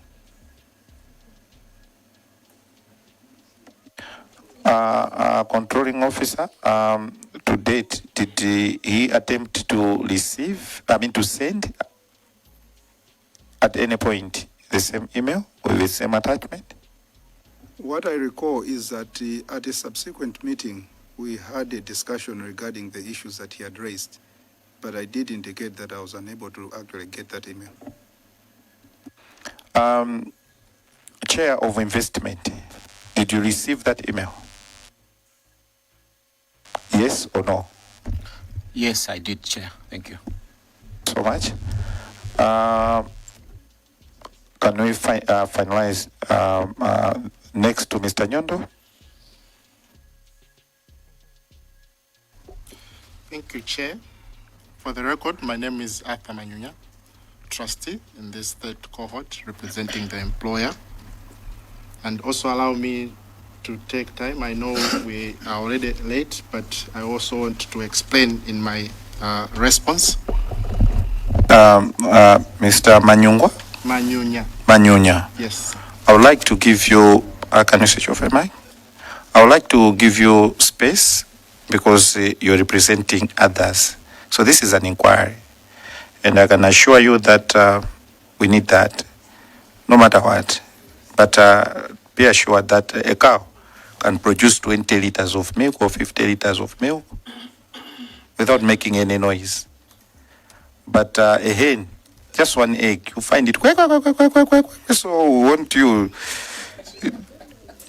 you to take your time and respond, please. Thank you, Chair. I think I understood the analogy. I did attend the meeting of the 25th October 2025, and my understanding was that the resolution was made to task the investment committee to review and analyze the business sense of the transaction in issue. Chair, I happened to be privileged at that time to be a member of the investment committee, and therefore following that resolution which had tasked the committee met on the 27th October 2025. At that meeting, Chair, a resolution was presented to the committee. I think it's the resolution that is talking about resuscitating this transaction. Chair, I would like to state that I, as a member of the committee, queried the wording of that resolution. I'll give an example, Chair. The resolution said it was made out of an ordinary meeting. My understanding was that the 25th October 2025 was not an ordinary meeting, but an extraordinary meeting. But also that the wording of the resolution said that the committee should conclude in part of that resolution.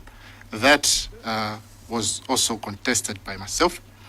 And we asked the committee chair, among other things, to ask the signatory, who was the chairperson, to revise the wording of the said resolution. Chair, at this meeting, Secretariat was also tasked to produce a document that would show the procedure on how we would proceed with this transaction, primarily because at this point, unlike other investments, we do not have a fund manager who is taking lead in this transaction. Allow me to skip to the 11th of November,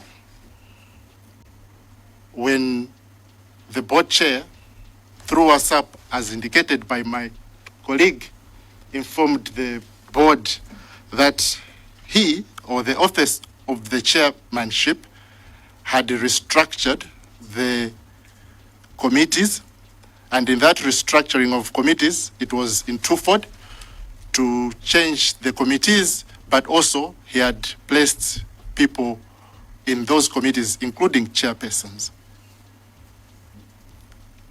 In the restructured committee's chair,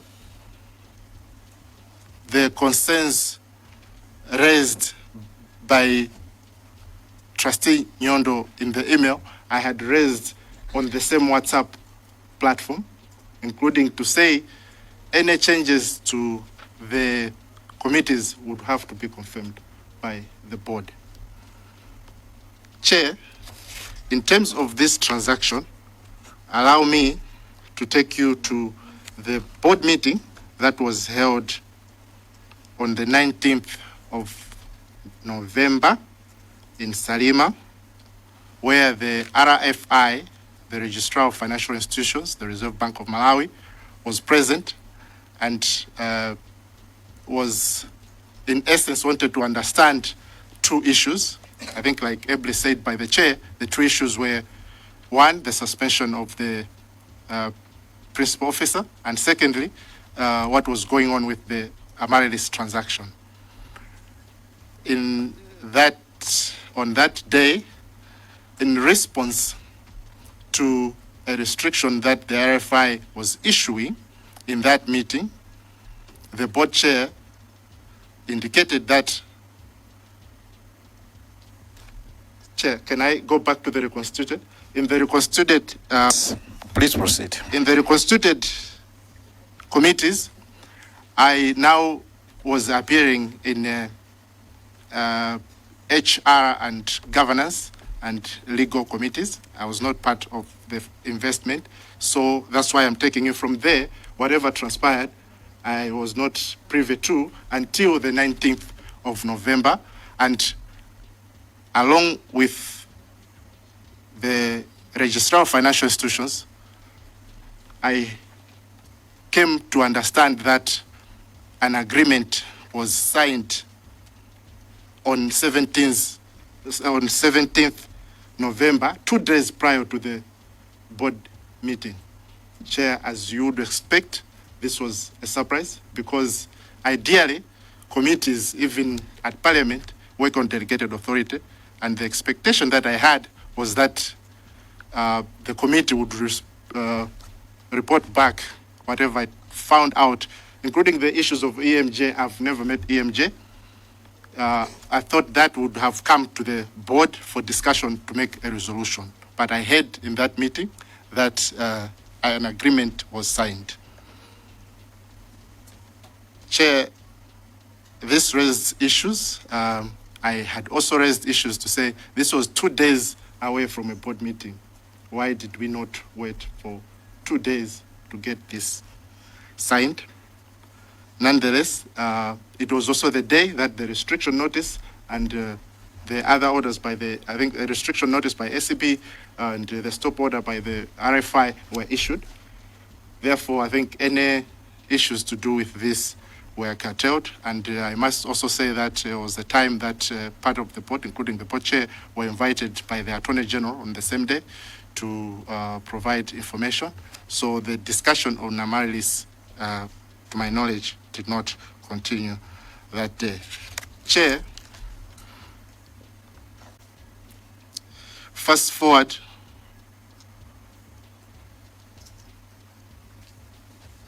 to, I don't have the date, I may come back, but there was a letter in or around February of this year. The Reserve Bank of Malawi issued a letter which had indicated that it would issue penalties to trustees, and then trustees should justify why the penalties should not be issued to them. On 24th, we were given 7 days to do so. On 24th February, we met on emergency to discuss the response to the RFI. Chair, because at this time, I did not have any information, even the issue of price or whether that payment had been made I had in that meeting. I raised issues. And because each of the trustees was supposed to give a response or their part in terms of the response to the RFI, why we should not be punished, I also wrote an email to the board chair. I think at that time had indicated on the WhatsApp group that due to leakage of information, I think the social media was awash at that time with information, not from the board, from the fund, I should say, but from other institutions. The direction was that all input should be sent to the chairperson or the vice chairperson. In my wisdom, Chair, I sent my input to the vice chairperson, who later forwarded the input to the chairperson. Chair, may I request also that I read part of my email to indicate my knowledge of the transaction as at that point. To read that email, you may also wish to give details of those who were copied so that we get to the bottom of this. Thank you, Chair. Dear VC, as you are aware, some of us were not aware that the contract had already been executed. I only learned this while Chair was responding to the RFI who came to the board meeting to inform us of the stop order at the Salima meeting. At present, I do not believe that I have sufficient information to provide a fully informed reaction to the RFI letter. In particular, I would like to inquire clarity on the following. 1, what is the status of the transaction? In brackets, has the transaction fully been completed or only partially executed? 2, what are the key terms of the contract relating to the Amaryllis transaction? 3, what are the current legal obligations of the fund under the agreement? 4, the investment manager responsible for handling this investment. 5, whether payment has already been effected, and if so, the amount paid, noting that varying figures appear to be in circulation. 7, the timing of such payments. 8, the source of funds, specifically whether these arose from divestment or contributions. 9, if through divestment, whether the board approved such action and what assets were involved. 10, are the penalties or liabilities for rescinding the sale as directed? Are there penalties or liabilities for rescinding the sale? Chair, you might also wish to note that the order had recommended that the transaction be rescinded. So I was inquiring as to whether there are penalties or liabilities for rescinding the sale. 11, was there any formal variation, waiver, or clearance from, I think there's all from, but it should be clearance from the registrar after the stop order of 14th November 2025. Was there any engagement with the RFI after the transaction? Without this information, I find it difficult to meaningfully contribute to a response that meets the expectations set out by the registrar. I request for clarification on the above issues. Nevertheless, I am of the view that we should take steps to formally notify the seller that we are not proceeding with the purchase. Overall, as a response to why the RFI should not impose administrative penalties on trustees, I strongly believe that we should affirm that we will ensure strict compliance with the registrar's directive. Lastly, I am of the view that we need to adopt a more corroborative, coordinated, and informed approach in responding to the RFI and any communications on the transaction in order to avoid potential administrative penalties and ensure that our position is clear, consistent, and defensible. Regards, Arthur. Chair, that email as the one that I sent to the VC, and he had responded that he would forward it to the chairperson. So some of the issues that have been said, to say payments up to now, for me, I'm not aware whether those payments were made because I do not have that information. Thank you, Chair. VC, can you switch off your mic? VC as in Vice Chair? Yes. Vice Chair, you've been reflected. can you confirm that you received the email or you didn't? Thank you so much, Honorable Chairperson and Honorable members. I can confirm that I received the email from Trustee Arthur Manyunya, and I forwarded the email to the chair of the board and notified the whole board on the WhatsApp group that I had received that communication and did forward to the chair. Thank you, Honorable Chair. Did you receive a response from the chairperson having sent the request to the chair? Honorable Chairperson, there was no response on the WhatsApp forum because I think, like he mentioned, Trustee Manyunya mentioned, the direction was that it's either those things should be sent to me or to the chair. So whatever I got, I had to forward and they just notified, but there was no confirmation of receipt of the same. Because it was not only him, others also sent through me. I did the same and notified the board on the forum that I had received such from such and have forwarded. So there was no, to answer your question, Honorable Chair, there was no response specifically to the email that I had forwarded coming from Trustee Arthur Manyunya. Thank you. You forwarded the email to the chair? Yes. Chairperson. Can you confirm, did you forward the email to the chair? I can confirm, Honorable Chairperson. Did the chairperson respond to your email? I'll have to check, but my immediate recollection is that I don't think he acknowledged receipt. But Honorable Chairperson, I can check because it's the email still has to be there. So, but my immediate recollection is that he did not acknowledge receipt. Thank you. But that's why I went ahead and informed the group on the WhatsApp forum. Thank you. Listening to the sentiments coming from the board, specifically Dr. Vitsitsi, and what the last presenter indicated, if we conclude that the decision to buy the hotel was not a decision by the board controlling officer, are we going to be right or wrong? Can you take that one? Honorable Chair, there are several elements to the question that you have asked, because as of 25 October, the board discussed the history of the transaction at length and made a resolution to actually proceed with the transaction, and that in light of the documentation which had come to the investment committee, the board would now task the investment committee to negotiate and conclude. So that was a decision that was made by the board.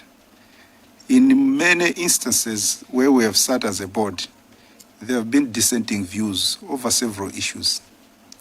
In fact, to possibly shed better light regarding this particular matter, you might notice that when we're even just to extend the issue of possibly the way we would differ and resolve our matters, even the issue of dealing with the letter of the registrar on 20th of February, it was actually something which came as a shock because we saw that the media was actually awash with a lot of documentation. I made a proposal that our documents must actually be shared individually, and as a matter of views going around the table, in spite of the majority agreeing with that particular approach, I had to actually change that approach and ask that we actually meet.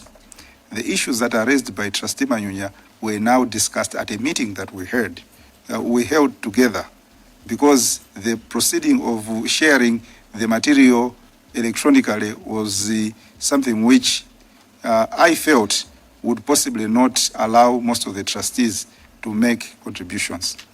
Thank you, Chair. Vice Chair, you indicated that you received several communication from other members or trustees of the board. Are you willing to share who and who? And what were the content? Thank you so much, Honorable Chairperson. Allow me to begin by the my communication as regards the email from Trustee Manyunya, so that I can then take the rest. I think the communication I submitted was to say Trustee Manyunya, this is on the forum that all of us are there. Trustee Manyunya shared an elaborate submission via email, forwarded the same to the chairman. So I was informing the whole board that we have received an elaborate submission from Trustee Manyunya, which I have forwarded the same to the chairman. So to answer your question, Chair, I also received an email from Trustee Yona Piri, and I did the same. I just said I've received one. This is on the forum where everyone is there, and then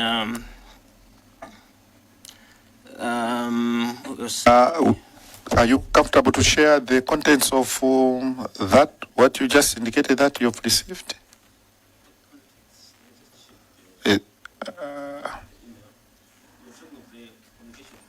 Yes, from, yes.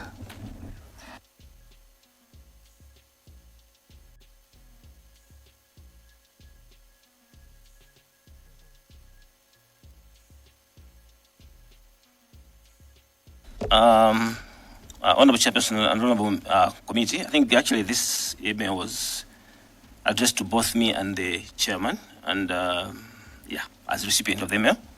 Yeah. So on your request, I'm going to take it. This is a Trustee Piri writing. Chair and VC, unless my learning was hindered to Trustee Development Program, RFI is overstepping its boundaries on our fund business. What we have in the established governance and regulatory framework is totally different from how they have behaved. The board and management have been entrusted with fiduciary duties.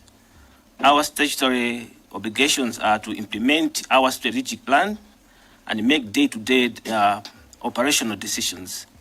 While RFI regulates us through prudential provisions and policy guidelines, our governance structure hasn't fallen short. The process of investing in the hotel was consultative with the stakeholders and players, including RFI in Salima. I vividly remember our Salima physical meeting, in which they only wanted us to assure them that we have fund members at our hearts as we proceed with the investment. Additionally, they requested for documentation, which we submitted, including how we shall mitigate, of course, Ms. Field has mitigated, but mitigate the projected risks. FRI, I presume this, I know it means RFI, is portraying double standards, and it's obvious they are reacting to social media calls. I would have loved somebody, the board first, before publishing this rescission directive. Thanks. That's the end of the email, on which Thank you so much, Vice Chair. Other board members are confirmed their attendance of the meeting on the 25th October. Can you confirm that you attended? Yes, Vice Chair. Thank you so much, Honorable Chairperson and Honorable members. I can confirm that I attended that particular meeting on 25th of October 2025 at Lifestyle Boutique Hotel. Regarding the resolution, I also can confirm that a resolution was made, but the resolution specifically said when the investment committee was being tasked to assess a business, if there's a business case regarding the business that the hotel that we intend to acquire as a fund. Probably because I also at that particular time, apart from being a vice chair, I was also in the investment committee. The task was for us as a committee, investment committee, to have this discussion, to carry out this particular duty beginning 27th of October. So like you have heard from my fellow other members from the committee, we proceeded to meet on the 27th of October, and the few members of the secretariat were present, as obviously to offer their secretariat duties to the committee. So it was a a brief meeting, really, because we did not seem to agree on anything, because the members of the Secretariat felt like, amongst the other issues that have been raised by Trustee Manyunya, who was also a member of the investment committee, they felt like they were not comfortable with the wording. And also, I remember, because allow me to mention that this is my first time to be in the board, and this was probably the second meeting of me participating. So I was not very sure of the procedures taken to do such investment, but I know that the board had already engaged itself in other investments before us. So I requested the Secretariat to provide us a committee, including me, because I'm new, with the guidelines, the steps, and the procedures that are taken when such transactions are being undertaken, so that going forward, we should comply with those guidelines set. And then I think that was almost the conclusion of the issue. We gave them that task, and also they also resisted the wording of the resolution, and then we went back and it tasked ourselves to report back to the board. Honorable Chairperson, I think, like you've heard, and then I think on the 10th, 11th of November, that's when the committees were reconstituted, and then I was not in the investment, I was no longer in the investment committee. I remained the vice chairperson, and then, so from there, my participation in the meetings was quite limited, because within that time, that was November, December, January, probably most of you know that I work for the Ministry of Finance, and this was a mid-year time. So I was heavily involved in the mid-year budgets. So I sent an apology for the coming board meeting that was in December, November 19th, thereabout. And then, of course, because of the events of that particular day, this is when the Amaryllis Society produced that particular document. I missed the first day where this particular issue was being discussed, and then the bank came. I was not there when the bank came. The RFI, allow me to refer to them as the RFI, because I think I understand that these are two different roles. When they came, I was not present. I had sent my apologies, but the events of the day that had transpired required me then to go there on the next day, which I think is the 20th. I went, and because I had committed to my colleagues that I think I'm going to accompany the chair and the acting PO to the Attorney General to explain, because we had been sanctioned. So because we were not agreeing on how the procedure should be like, I gave my fellow trustees my word that I'm going to accompany the chair and the acting PO to the Honorable Attorney General, and then I'm going to report back to them. Because of that commitment, I went back to Salima, despite that I missed the first day. And I told them that what we have submitted to the Honorable Attorney General is just preliminary. Basically, we have told him that we are going to make a substantive submission. And that is why the acting PO is not with us. He's compiling a whole package for the information of the Honorable Attorney General. And then that was the Honorable Chair. Unfortunately, my last meeting to participate, after that there were other two substantive, including this last particular meeting, the board was supposed to discuss the response to RFI, where we were attested to justify why we should not be penalized. I was not part of that, because then that was pretty much when I'm busy with my work now for the national budget.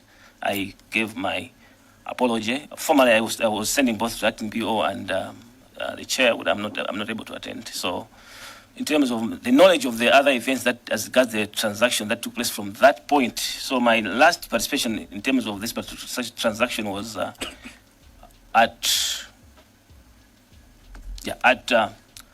the 27th of October meeting, where we did not really make any headway, and then so that's the kind of event. So to answer Honorable Chairperson your question, yes, 25th I was there, but as far as my recollection is concerned, that's what transpired from that point on. Thank you so much, Honorable Chair. Thank you so much, Vice Chair. So when they are talking of signing the sale agreement, as Vice Chair, were you informed or were you aware that the sale agreement had been signed? Honorable Chairperson, unfortunately, I was not aware, and maybe unlike my colleagues who were told in Salima, when that news was being told to them in Salima, I was not in that particular meeting. Thank you so much. So as a vice chair of the board, you also saw in the social media that the sale agreement had been signed. Chair, as regards the signing of the sale agreement, and not even on the social media. Really, I am quite active on social media, but I think as regards whether a sale agreement has been signed or not, I did not even see anything to that effect. Vice Chair, since you're active on social media is awash with the fact or with allegations that payments were made. Probably if you're talking of payments being made, you can't make a payment without sale agreement. So are you aware that payment was made? Thank you so much, Honorable Chairperson. Yes, I'm aware that payment was made, but I got to know about it through the same means, the social media, because like the next meeting where people were discussing the payment, I was not present as well. Thank you. Vice Chair, as a Vice Chair, Honourable members, I'll come back to you. As a Vice Chair, Vice Chair, what is your role? Given a chance, what is your role? If you're not aware, are you aware who are signatories to the board funds if you're making payments? Do you make payments via, is it electronic or you release checks? How do you make payments, Vice Chair? Thank you so much, Honorable Chairperson. Like I have said, the one important request that I had made on the 27th of October meeting is for the management, the Secretary, to provide us with the procedures.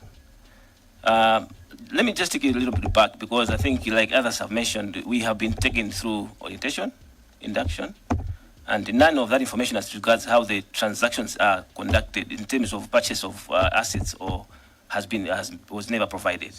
So that particular point, up to now, I'm not aware of the procedures, because, like I said, the request that I had made on 27th up to now has never been. We have never been furnished with that information, because that's, like I said, we needed as to know the steps, the procedure that is taken to whenever you are transacting in any transaction for the fund, whether it's investment or anything relating to our committee as investment committee. So as long as I am concerned, that information was not made provided to me or to a committee that I belong to then. The interesting question that you've asked is, what would be my role as a vice chair, chairperson? When the committees were constituted, I think each and every committee is given 2 hours. So like when I belong to the investment committee, I knew the 2 hours for the investment committee. But for my role as a vice chair, really pretty much was to deputize the chairman. So in his absence, I could chair meetings. He could task me things that primarily would be done by him, but in his absence, or sometimes even when he's around, he would just say, can you lead this particular discussion? So that has so far between September, when I became the vice chair, up to now, that has been my role as a vice chair. As regards the investment, this particular investment, when I ceased to be a member of the investment committee, I did not participate in any discussion regarding this particular transaction, because primarily the conversations were in the investment committee. Yeah, thank you so much, Honorable Chairperson. Thank you so much, Vice Chair. Honourable members, any takers? I see.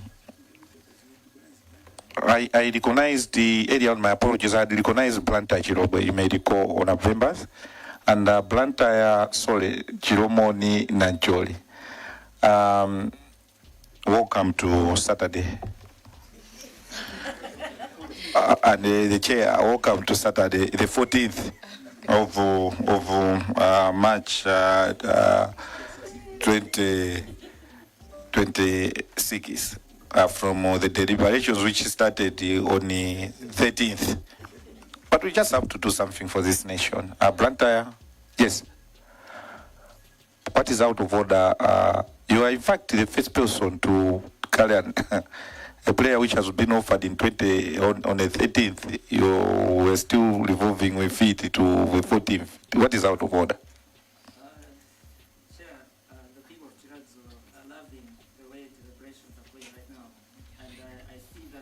They're speaking freely. I've seen one board member that has been trying time and time to get your attention. I would like to ask if you may be kind enough to also give him some time to maybe piggyback from what his fellow colleague was just saying before we go to Blantyre Chilobwe. Also, if possible, to extend on Zomba Msondola's question, could we get maybe another go around, if you're willing, Chair, where the board members express what they voted for, either to proceed with the purchase or not, and why? Thank you so much, Honorable Chair. Thank you. Honour members, is that the general feeling of the committee? Yes. Thank you. Little Blantyre Nancholi, you can come after. What is out of order? Thank you very much, Chairperson. We have just heard from the last trustee that the resolution that was made, it was not taken back to the board up until the contract was signed, and then I think if I heard him well, whatever was discussed in the investment committee was not taken back to the board to make their final decision. Now, if we say they have to confirm whether they accepted, or maybe they said no, not to buy the hotel, or maybe to buy the hotel. The issue is it looks like they don't have information on the that the investment committee did not report back to the board. So that's why I'm looking at that. If they are requested to ask whether they wanted it to be bought or not, maybe they might not have that information, considering that there was no communication back to the board from the investment committee. Maybe before, Chair, you come in, the investment chair is here. Did you take back the resolutions that you made to the board before the contract and the payments were made? Maybe if you can confirm to this committee now, and then whatever Chiladzulu Nyungwe has asked, then maybe it can proceed in that way. Thank you. Chair, Investment Committee, yes or no? Honorable Chairperson, the report of the transaction when it was concluded was submitted to the board. It was due for submission, but the meeting with RFI came in earlier than the report to the board. Thank you. The question is, as the chair of investment committee, regardless of prevailing circumstances, all right, Chikwawa West wants you to come out very clearly. Did you, as a chair of investment committee, to take the minutes or the resolutions, whatever, back to the board? Yes or no? Chair, the report was presented to the board at a later date. Yes. Can you recall when the report was presented to the board? When? Honorable Chair, I can't recall the exact date, but I think it was in one of the meetings that we had in Salima when we were responding to RFI later. Thank you. Can you recall? You remember the other time you were having issues with the dates. So when you colleagues, let me be clear.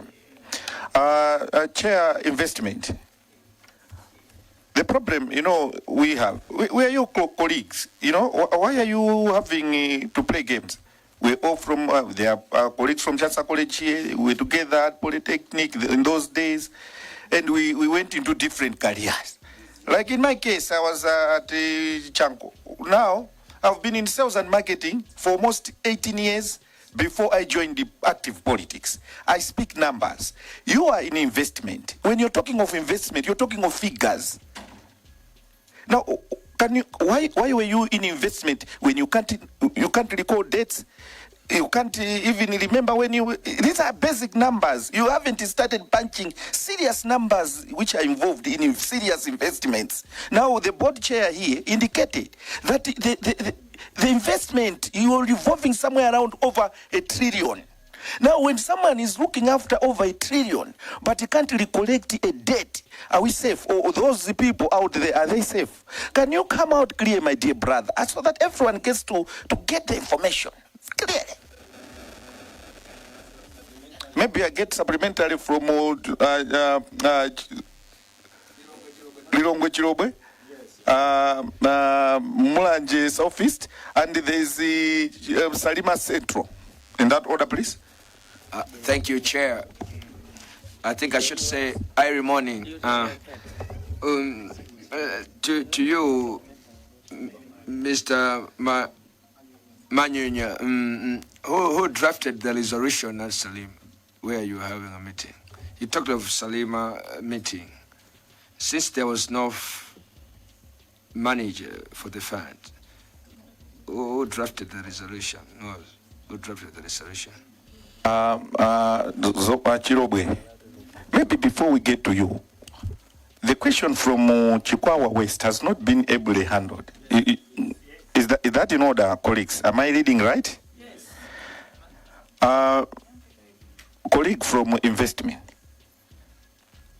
can you clear yourself before those who trusted you? Because you did not walk into that trust fund just from nowhere. There are people who trusted you to represent them. It's not your own doing. No.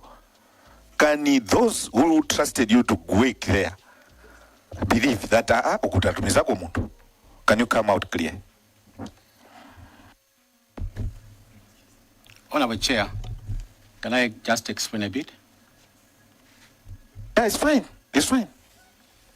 Thank you. So, having been tasked by the board to undertake the finalization and conclude the acquisition of Amaryllis Hotel, everything was done, and when we had a report to present to the board, it's when there was a restriction order from RFY not to proceed. Then everything is stored from that point onward, up until the meeting that we had on 21st of January, where we made a report to the board to report to them what had transpired, basing on the board resolution that was passed on the 25th of October. And at that meeting, those that... Can you hold? In a board meeting on the 25th of October, you were tasked to go and finalize all the details regarding the sale. Now the sale, it appears, occurred on 19th November. 17th November. Now, what motivated you to bring that investment thing in January when the investment had already occurred? What is it that you're trying to regularize? Honorable Chairperson, there was a restriction order, so there was nothing that had proceeded thereafter. Thank you. The restriction order was not to talk anything about that sale. There's a point of order this side. Okay. The real concern here is that the pension fund of civil servants are at risk. As maybe on that point of order, I'll give you time. You proceed nicely and interrogate him. No, yeah, just right here. It's just that simple. All we want to know, Chair, is the sale agreement was signed on the 17th. When was the first chunk of money paid? What was contained in that sale agreement? Who signed the sale agreement? How was the funds paid? Because when we spoke to Secretariat area, they are not aware how the amount was paid. So these are just... Blantyre Chiromoni, it's not area. Okay. Yesterday. Please. Oh, it's just yesterday. So let's I think what we are doing, we're not doing ourselves justice here. Let's get the numbers quickly. Let's get the dates. Give us a timeline. Yesterday I was doing this, and then today we did this. We made a payment. We've made a first chunk. For example, whenever we are selling, there's a percentage you agree.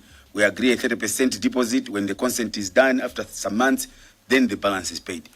But this particular case is a special case. This is what we need to do. So maybe before we go further, can we just get to say the sale agreement? Because even if you keep going today, we brought it at 19th, or there was this, we know the sale agreement was signed on the 17th. We know the payment was paid. We need to know how much was paid, how was the money paid, and when was the money paid? Who are the signatories? Is the Secretariat not part of that? And if that's the case, how are the movements of the money? Because exactly like I said, the real concern here is the fact that the pension funds of civil servants are at risk, as these are key targets for fraud. So that's what we want to. That's what we want to establish. The rest we can go round and round. We already established facts. We know the money was paid. We want to know how much, and if there is a balance, how much is the balance? Lilongo Jirobwe, switch off your mic. I want us not to water down the elements which have been aired by Blantyre Chiromoni. Controlling officer, I want you to come out very clear, because it appears most of the board members are not aware that the sale happened, are not aware if a payment was made. So to address those things, can you come out clear that this sale agreement was signed on such a date? Can you respond to the committee in this manner?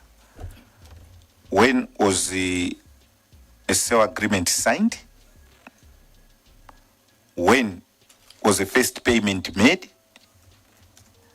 When do you expect to make the last payment? And how much? Can you come out clearly in terms of the amounts? The rest, I want to put on record, because it appears others have information, but they are not that strong to speak. We'll arrange that we engage them in camera as Parliament. So I want you to come out clear in terms of when the sale agreement was signed, how much was paid, and when, what is outstanding, as per Blantyre, Chiromoni, Kabula, Nancholi constituency. Controlling officer? Thank you, Honorable Chair. Allow me to answer those questions first, and then maybe extend my answer otherwise. Let's proceed. Thank you. The sale agreement was signed on 17th of November 2025.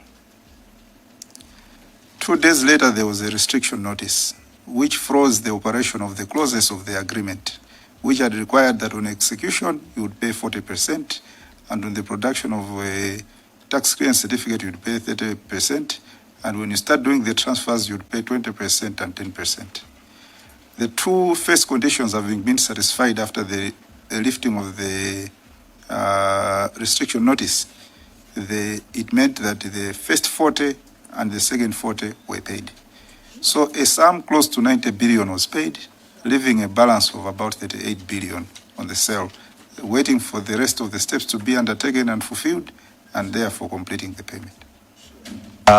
Before you proceed, the 90 billion which was paid, when can you be exact? I am not aware of the dates when that was paid, because I think of the way the fund operates. Because once the fund had actually completed, I will possibly try to highlight 1 or 2 problems, but once the sale was completed, the fund money doesn't stay at the fund. The fund money stays mostly with the fund managers, who are the ones who are given the money through the custodian to do the investments. So once the fund managers get the money, they will actually, if there's any payment to be done, they are the ones to be approached for purposes of liquidating, or if they have got cash, they send that to the investment manager with instructions of where that money should actually be paid.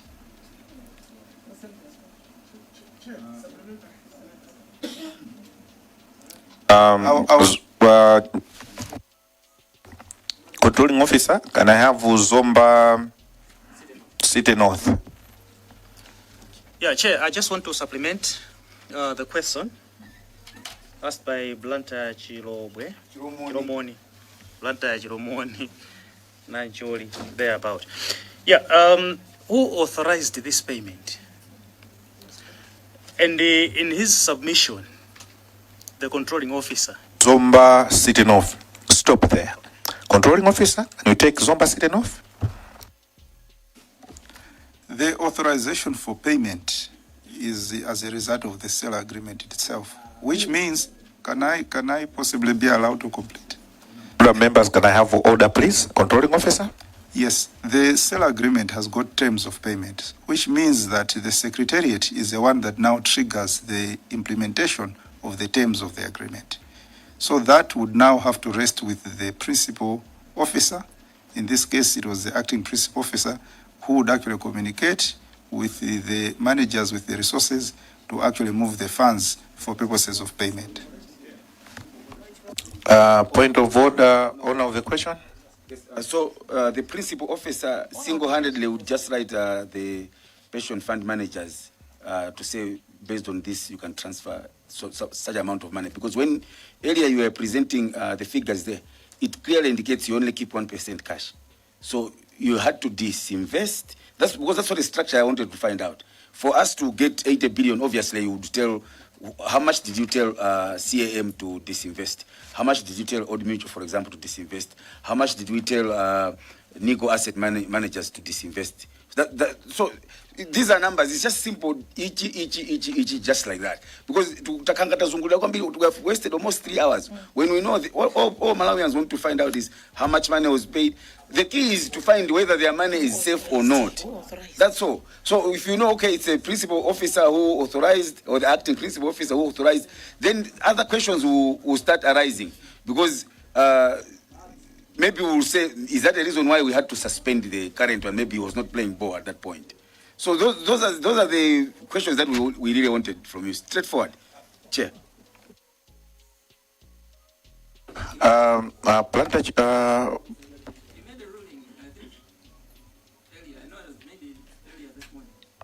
Yeah, very true that we can proceed that way, but we cannot avoid this because there's this thing. So the controlling officer will give you time just to respond to this, to Blantyre Chiromoni. Controlling officer?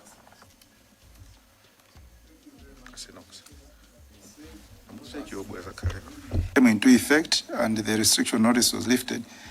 In the event that there was no restriction notice, it would be incumbent upon the principal officer to communicate to the fund managers. Now, these are monies that are out there for investment. Some of it is liquid, some of it is in assets. In the event that it was in assets, like maybe listed equities, it means we have to sell the shares. But in this particular case, the fund managers had sufficient liquidity to move the resources. So when they were requested to move the money, they did move the money. They have got their own requirements for them to move the money, and they demanded the documentation that would support that movement of the money in terms of the conditions of the sale. So once that was seen as compliant, that's when the money was actually moved.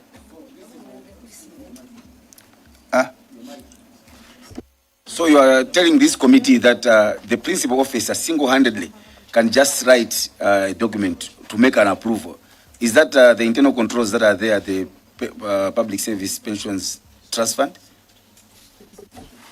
There are many things that we would possibly want to raise to the committee regarding this. Because when we came in as a committee, we found that there were a lot of systems that were not actually in order. And those systems have actually been affected mostly by the issues surrounding this transaction and what it has revealed. Because in our case, we are also interested in making sure that we see these things in place. So when we're looking at these transactions, we're looking at what are the current practices, what are the requirements, and in most of these cases, we are guided by the fund managers and the custodian in terms of how these processes actually move. As a board, it is our responsibility to see how we can strengthen these systems. The fact that some of these controls are not there doesn't mean that we are not interested in instituting reforms that would lead to better safeguarding of pensioners' resources. So at this particular stage, the principal officer is the one who is responsible for that movement of money. And that has been the practice with all the acquisitions that the fund has made. As a board, we were actually looking at this, and we wanted to see how this can actually be improved. to introduce better safeguards in terms of how this is actually done. And controlling officer. I wanted to possibly address a matter which I wanted to extend at the end of a question, Chair. You might have noticed that there are some slight discrepancies regarding the resolution and everything else. When we met on 25th, the matter, some of the trustees were actually attending virtually. And for that reason, the discussion was actually recorded in terms of what each one of us said, what were our positions regarding this. Maybe 2-3 months later, it may not be easy to remember what exactly was the position you took or what exactly you said or where you started and where you stopped. But I'm of the view that that recording can assist us and even inform the committee better on what the committee, what the board resolved on that particular day. Because what was written in the resolution was a reflection of what was resolved. It is not what was written that is the resolution. It is the decision that the board arrived at. So I believe that that recording, if the committee can go through it, is going to better guide in terms of what resolution was made and what steps were taken by the investment committee and what were the expectations of this particular committee in terms of how this transaction will be handled, negotiated, and concluded. Thank you, Chair. You've indicated to this committee that you are not sure when the payment was made. Yes or no? I'm not aware of the date when the payment was made. Practically, Secretariat, can you switch off a mic? The PO normally drafts, it is alleged that the PO normally drafts a memo, an instruction for payment, and the chair signs. Yes or no? It is at the fund, Honorable Chair.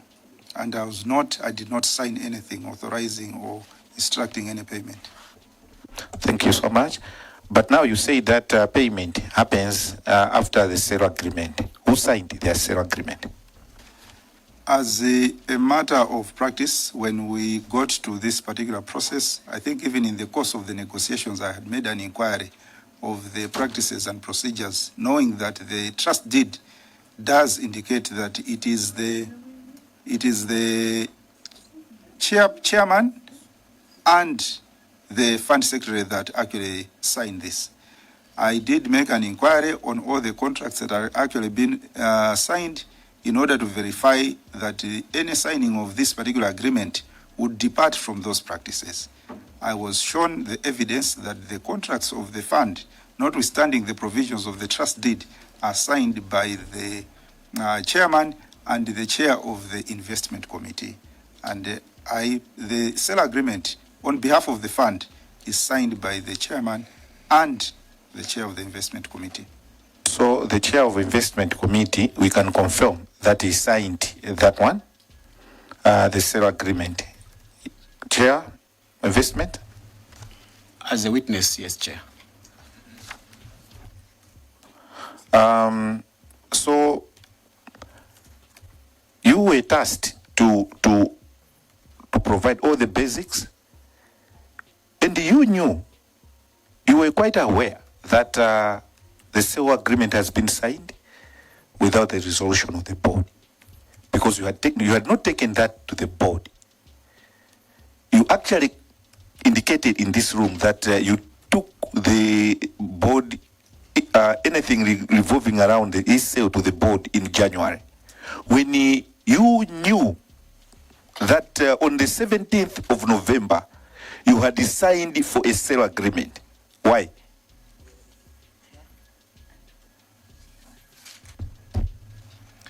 Chair, we were tasked by the board resolution that was made on 25th of October to conclude and negotiate the transaction of the Amaryllis Hotel. Thank you. Zomba, there's a point of order?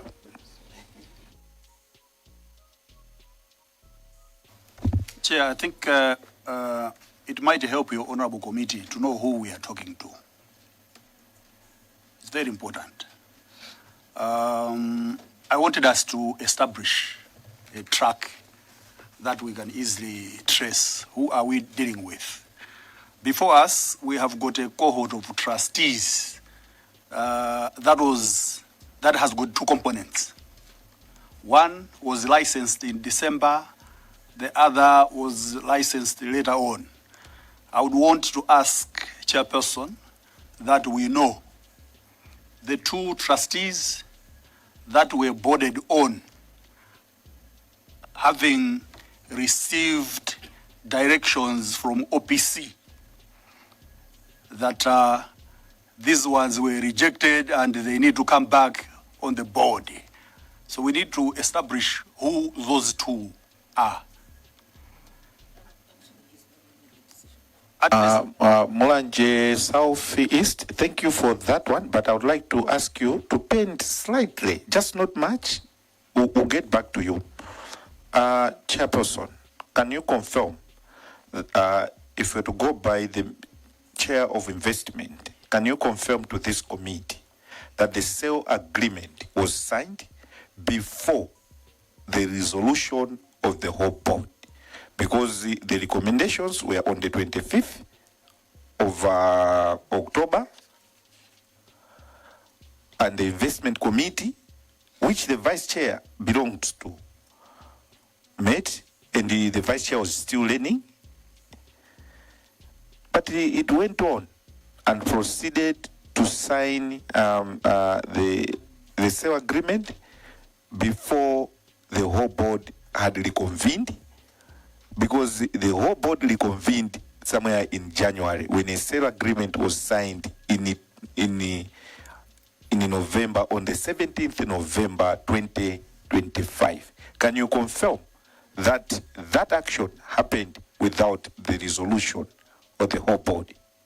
Controlling officer. Honorable Chair, the actions of the investment committee were pursuant to a resolution of the board. And the resolution of the board, that's why I referred to the recordings that were actually done, because that is what is going to guide what that content is. Remember, Honorable Chair and members, that at this particular meeting, there was a challenge with the production of the minutes of this particular meeting because the PO had been suspended. The members of the Secretariat who were in attendance and who were recording refused to produce those minutes when requested. That is why you will see that the trustees here are not on all fours in terms of what was resolved. That is why I said, if that recording is availed to your committee, you'll be able to appreciate what was actually resolved and what decisions were made and what instructions were given to the investment committee, which, to my recollection, was that the investment committee was being tasked to do a number of things. The history that I was actually giving the committee regarding all those transactions, the letters, the back and forth, was to inform the fact that the board was of the view that the investment committee was going to undertake this particular process. And looking back, looking at the fact that the transaction by a fund manager could be concluded in a shorter space of time, they had actually negotiated with the seller to give them at least up to 18th to consider whether they can actually enter into this because the business was actually viable. That is what transpired, and that's how it happened with respect to this particular transaction.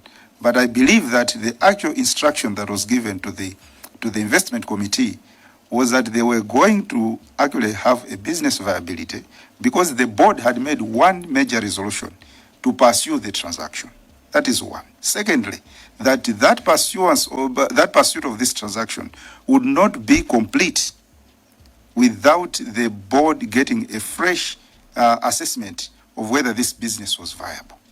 That is where the engagement of an advisory team came in.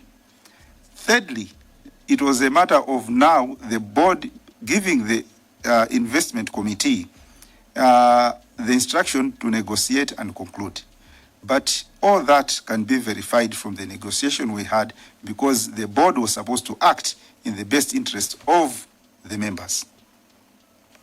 Thank you, Chair.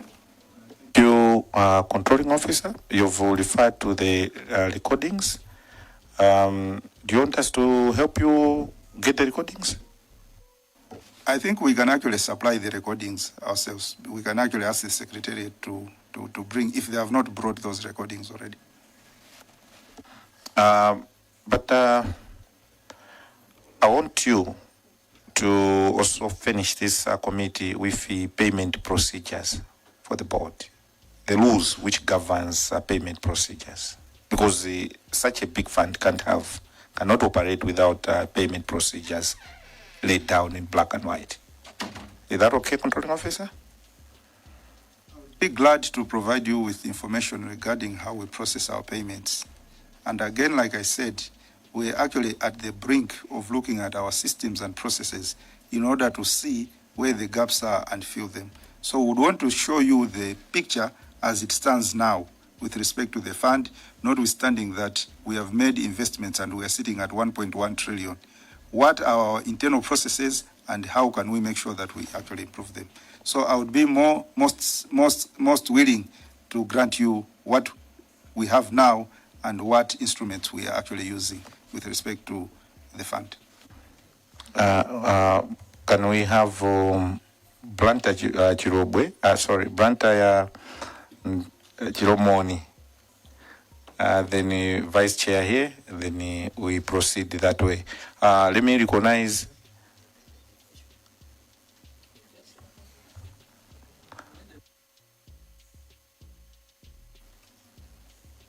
honourable members.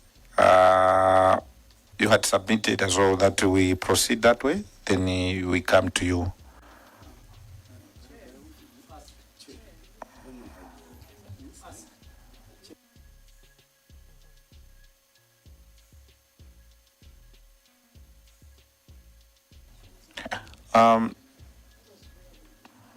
We were on where we wanted to confirm if the resolutions were taken to the board. Okay? Maybe the trustees, they may want to clear that one.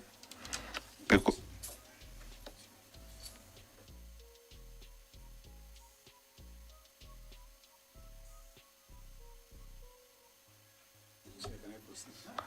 maybe before we proceed with a confirmation from this side, allow me to give space to Blanta Chiromoni Kabula. Blanta Chiromoni Kabula? You remember when I asked all those questions, some of them were not, I wanted direct answers. So the confirmation that the sale agreement was signed on the 17th, I asked who signed the sale agreement. I think they came out. And you said that the 40% was supposed to be paid immediately after. Was this a bullet payment? That's what I had asked. Did it come from different fund managers? Which fund manager paid what? Because if you go to your investment policy statement, 3.3 Roman numeral 7, it prohibits some investments, and it says if it's an unquoted investment, you can only proceed if only these three actually gives you a go-ahead. Nico Asset Managers, Continental Asset Managers, and Old Mutual. So, the reason why I asked that is to find out from these if they really had the money and paid, whether they have read also, because then we'll also have to invite them, how they made that payment, because they on their own, they have to recommend that even if you had used any other, but because you are buying off stock market, for example, you have to make sure that one of these three made that recommendation. Did any of these three make the recommendation? And if they didn't, don't you think that you breached the investment policy statement? Thank you. Controlling officer? I think in terms of the detail of the investment policy, the investment committee team is better placed to respond. But because I also have got this information readily available to me, because I inquired, I am informed that only Nico Asset Managers did not participate towards the payment for this particular asset. So the other two, which one? Old Mutual paid how much? And Continental Asset Managers paid how much? And the Honorable Chair, I think maybe in terms of how we're looking at this, there were a number of challenges that we're actually having because of the restriction notice and the blackout of activity, and then the resumption of the transaction leading towards payment.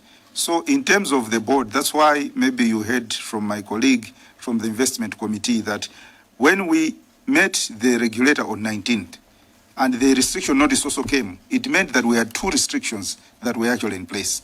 One by the Anti-Corruption Bureau and the other one by the regulator. So that created the gap. But in short, I would say...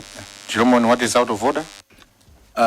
Instead of answering directly, because we are talking about the 17th, the sale agreement has been signed, right? And immediately the amounts of money have been paid. So by the time you received the restriction order, the money was still in your account or has not been paid by then? Honorable Controlling Officer, let's proceed procedurally. Can you switch off a mic? When a member has asked, I'll grant you the floor so that we proceed in a procedural manner. You've time and again indicated that you had a restriction order. Time and again, and it appears you respected the restriction order to a certain extent. From the time you received the restriction order, can you come out clearly? When was the money paid? Now, if you are able to comment on a restriction order, there was also another order which came from the regulator requesting you to rescind the decision.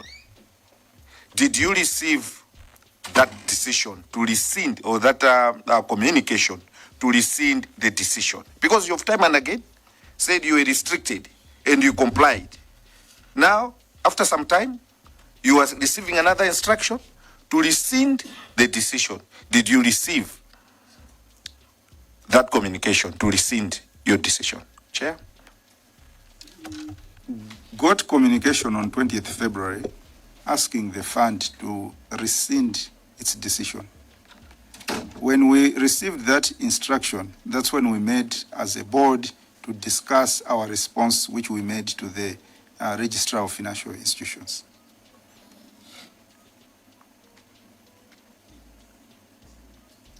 So in short, the decision, while you are complying on the restriction order, when it was lifted, then another decision came to rescind. This one you're still debating. Is this what you're telling the committee? Okay, maybe to give a better chronology to the committee, the restriction notice came on 19th, which was 2 days after this transaction, and I am not aware of any activities that happened during that period towards payment. My assumption is that if there was any payment, at least it must be after the restriction notice was actually lifted. It could not have happened during that period. I did instruct the acting PO not to do anything on the transaction. So I would not anticipate that there was activity that a payment was made during the restriction notice. Maybe we are at variance in terms of the order that was given by the registrar, because the registrar on 19th October also issued a directive which had the effect of stopping transactions related to the purchase or the acquisition of Amaryllis Hotel. That was conditional on two matters being satisfied. One was the fact that a meeting had to take place with representatives of the registrar, which happened on 19th. Remember that although we are receiving this letter on 17th, the letter was dated 14th. So one would assume that maybe it took 3-4 days to reach us. But when the registrar communicated on 14th, that letter was received on 17th. And from that particular moment, notwithstanding the fact that the signing had been done, that was actually an impediment to any transaction happening, including the payments. When the registrar came back in a letter dated 23rd December, which was delivered to the fund on 6th January, the posturing was different, because at this particular stage, the registrar was saying that if you want to continue, submit a comprehensive report. And that is why the meeting of 21st January was convened. So during the time that there was these restrictions, there was no meeting that could be done to discuss Amaryllis because the restriction notice was very clear. I wish I could access the restriction notice clear, but I'm sure that the Anti-Corruption Bureau has submitted that restriction notice. There was no way there was going to be any transaction. And the position that the fund took after the letter of 6 January, which was dated 23 December 2025, was that the regulator had now postured itself differently from the initial one, which said, pend all this until these are done. By now saying that if you want to continue, just give us a comprehensive report for purposes of showing that you are safeguarding the members' funds. That is why the next possible meeting for the fund is the one that took place on 21st January. Because one, it was to meet the requirements of the registrar, and secondly, we also needed to actually resolve the future of this.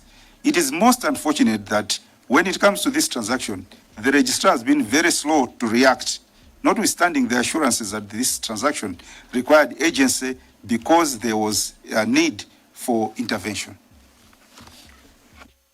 Controlling officer, you said you wish you had a restriction notice. Secretary, can you give the controlling officer the restriction notice?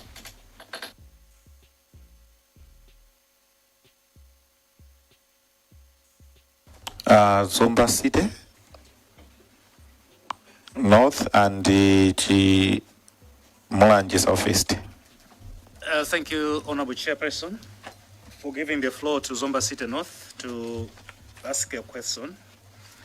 In most of the questions that the controlling officer has been asked, the response has been that he was not aware.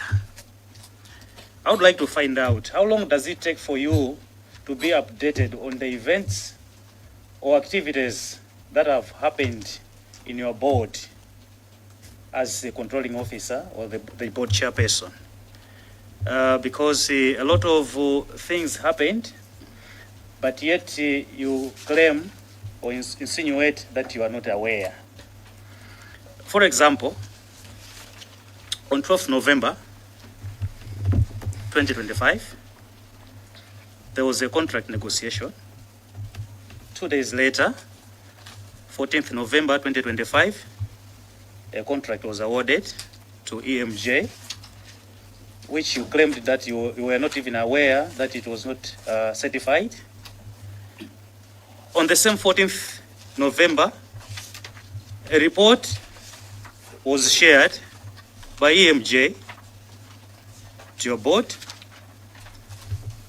On the 17th November 2025, contract agreement was signed without being even vetted.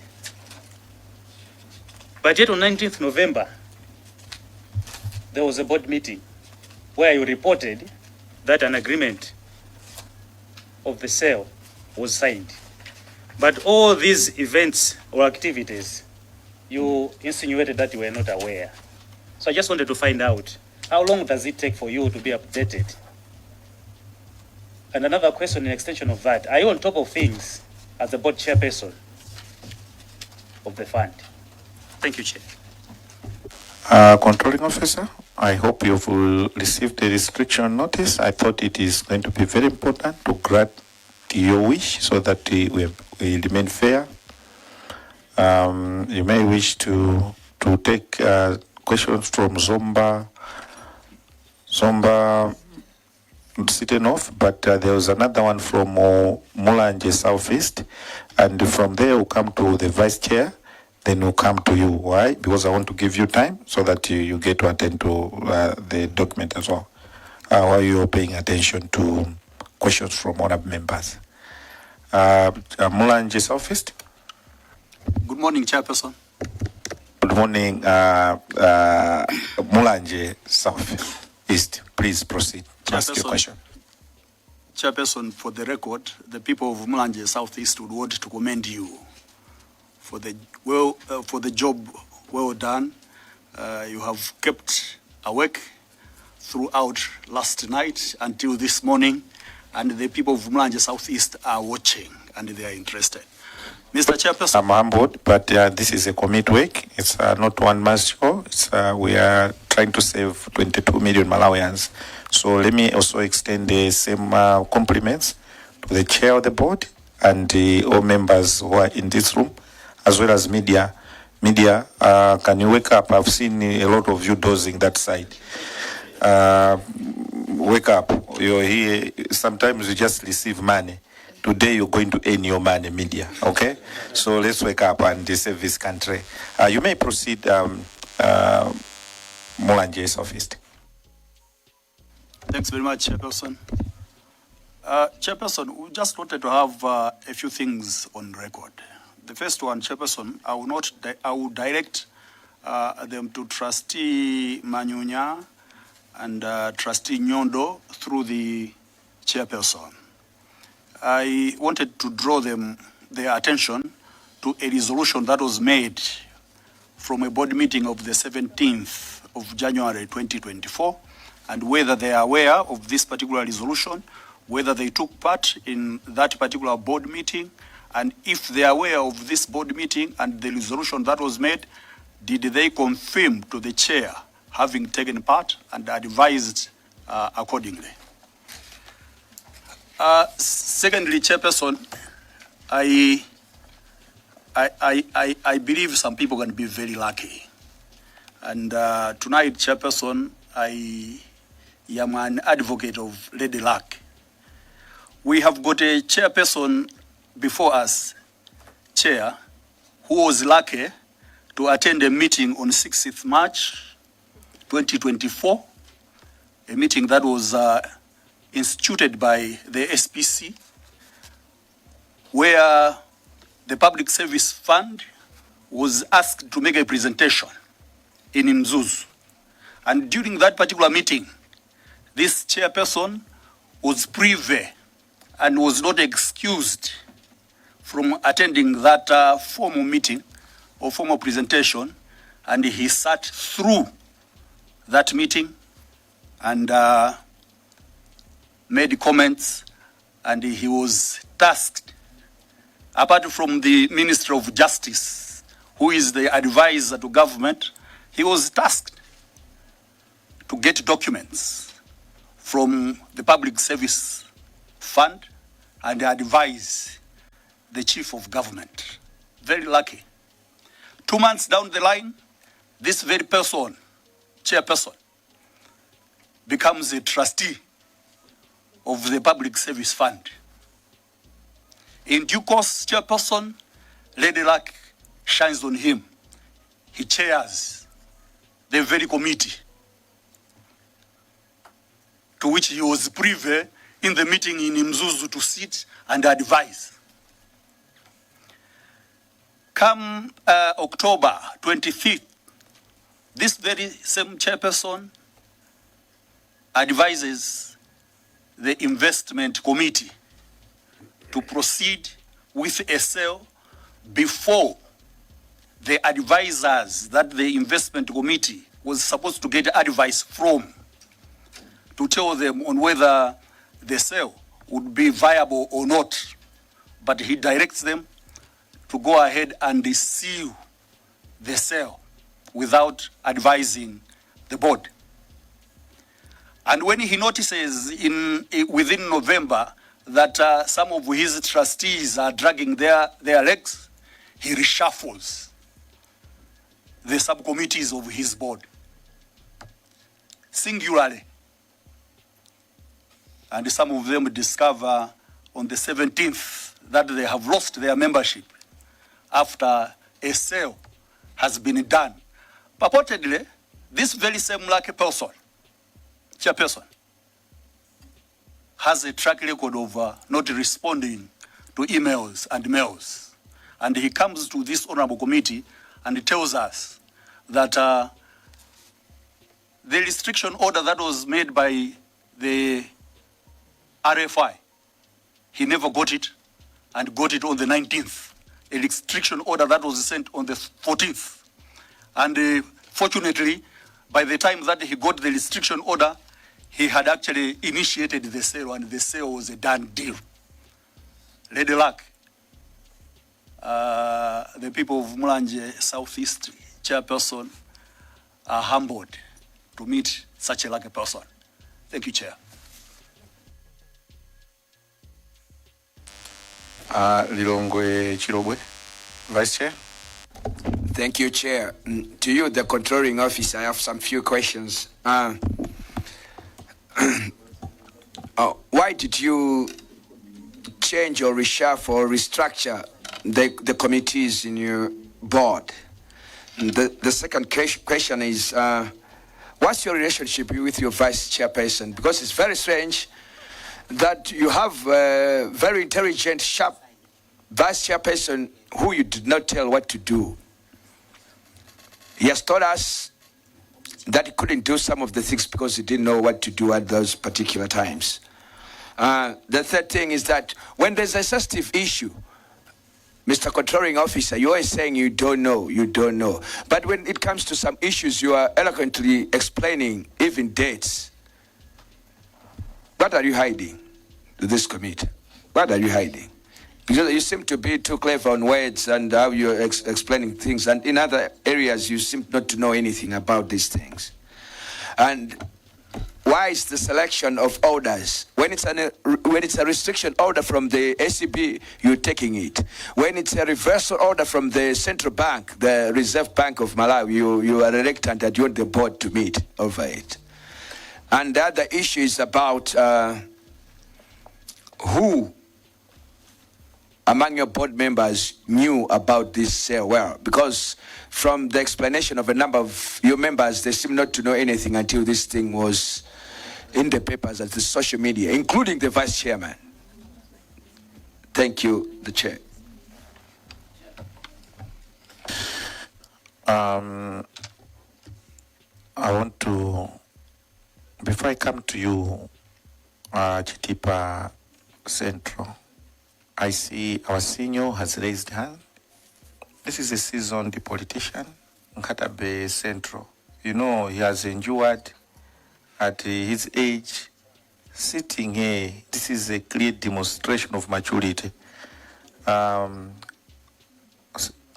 Central, your time. Thank you very much, Chair. To thank you, sir, for the time. Reference has been made to the board meeting, and that all the discussions in the board and the conversation were recorded. And as a committee, we have been invited to listen to the recording of the board meeting. So I wanted to ask, through you, Chair, that could you be kind enough to enable the committee and the nation to listen to the recording of the board meeting? Thank you, sir. Thank you so much, Controlling Officer. As you take that one, this round, you must also come out clearly in terms of who signed the sale agreement, because you haven't committed. The committee would like to know if you indeed you signed the sale agreement and when, and who is your witness, because the investment chair said, and he rushed to say as a witness. So I want you to confirm if you, as a chair, signed the sale agreement. Over to you, Controlling Officer. Honorable Chair, should I tackle these questions in the order they have come, or should I start with the last one? Because it's also the easiest of the questions.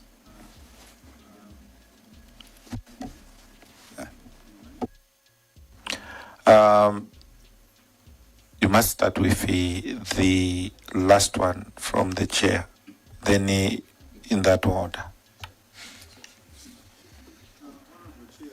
This far, when you're done with confirming, indicate as to when you can share the sale agreement to Public Accounts Committee for our next course of action. Because we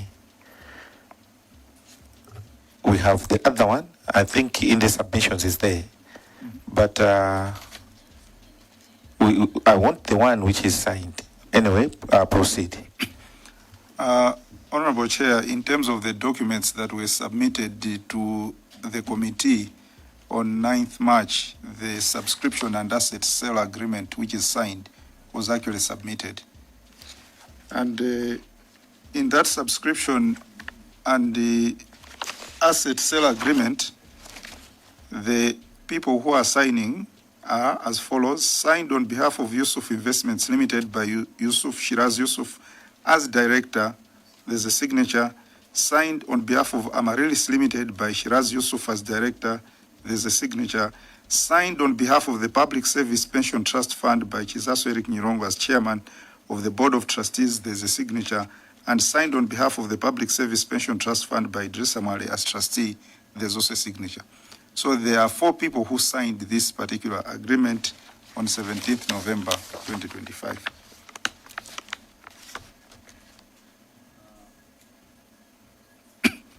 Proceed. Thank you, Honorable Chair. I would want to go to the comments that were made regarding Lady Luck and the coincidences that were pointed out, because I think there are some factual misrepresentations in that rendition. I was serving as Director of Legal Services at OPC in March 2024. My invitation to that meeting was not because I was a trustee. It was because I was actually a legal advisor in the office of the President and Cabinet. And it did transpire that out of those discussions, there were legal issues that I needed to take note of. I think this committee is aware that government has been pushing for common service for lawyers, and there's a promotion of placing legal officers in various government departments.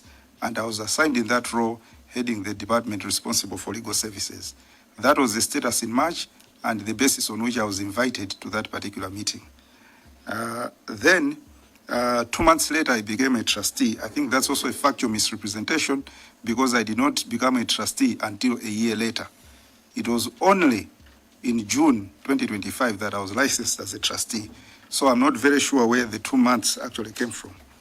Then I have also been told that the same person directed the people to seal a transaction. I think we have gone out at length to discuss the fact that the board made a resolution. It was not at the instruction of one person. It was a question of a matter that had arisen, and this matter actually came from the investment committee that had the experience of all the exchanges with the principal officer. I would be at a loss as to where I, as chairman of this fund, directed anyone to seal a deal of this particular magnitude. I think for an organization which has got members, that level of misrepresentation is most unfortunate. Moving on to the reshuffling, I think that also coincides with the question which is actually asking what is the relationship between the chair and the vice chair. The chair and the vice chair, you find that in the committees that had been constituted before, the chair was not featuring in any committee. I had a discussion with the vice chair regarding our roles, and considering that the reason why I would not be a member of a committee is because I would be required to preside over board business where committees have actually deliberated and made decisions. And therefore, it would not be proper that I should also be presiding over decisions that I had participated in. I did bring this matter to the attention of the vice chair, that he too, because it deputizes my office, would also be in the same situation in the event that I'm not present where the board is deliberating on matters. We did agree that the two of us should not be members of any particular committee. And having done that, the regulator also issued new instructions regarding how the committees would be reconstituted. And that is what motivated the reshuffling, looking at the skills that were available, and it was actually a matter that me and the vice chair discussed. So it was also not a single act of me reshuffling any committee. And I'm also finding that that misrepresentation is also most unfortunate with respect to the innuendos that it actually brings. Then there's also the question of the restriction notice from the RFI. As a board, we took positions with respect to all the restriction notices. As you can see, that the first restriction notice came from the Anti-Corruption Bureau. And when it was issued on 19th, I did explain to the PO the impact and the effect of that restriction notice as a barrier to any actions being taken. And it is my view that that instruction was followed and that no action was actually taken, including payments to anyone. I am very confident that before the restriction notice was actually issued on 19th November, there was no action which had been taken by the board towards payment, and that no payment had actually been made to anyone regarding this particular transaction. So when it comes to this letter, yes, it's actually very, very, very common with the registrar of financial institutions. The letter of 14th, in fact, on 17th, we received two letters. On 17th, we received two letters. One was the letter that was written on 14th. The part which I did not explain to the committee regarding these letters is that on 17th, while these negotiations were going on, officers of the registrar got in touch with us, advising us that they want to have a meeting on 18th. We continued with that engagement, including asking them to give us the details of what that meeting would be all about. The officers omitted to give that information, telling us that once the letter is signed and sent to us, that's when we would know. The letter has got a footprint in my email that it was received at 17:20 hours on 17th November, while it is dated 14th November. So it is not a matter of me choosing when to receive the letter. It is about when they sent it and when I got it. And the evidence is there. I could bring my email for the committee to check to confirm when that letter was actually received. So it's not a question of choosing which restriction notice to obey and which restriction notice not to obey. I think as a board, we made a decision that all restrictions are going to be followed until there's either the variation or removal of that particular notice.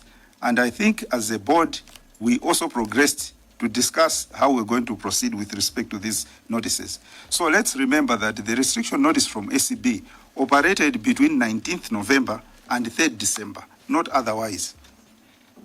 The restriction notice, in the view of the board, from the Registrar of Financial Institution, operated in its original state from 17 November when we received it and obeyed it, to 6 when the instruction that was given in the communication was at variance with the original one, because now the requirement was no longer to pend all transactions, but to actually comply with an instruction to submit a report.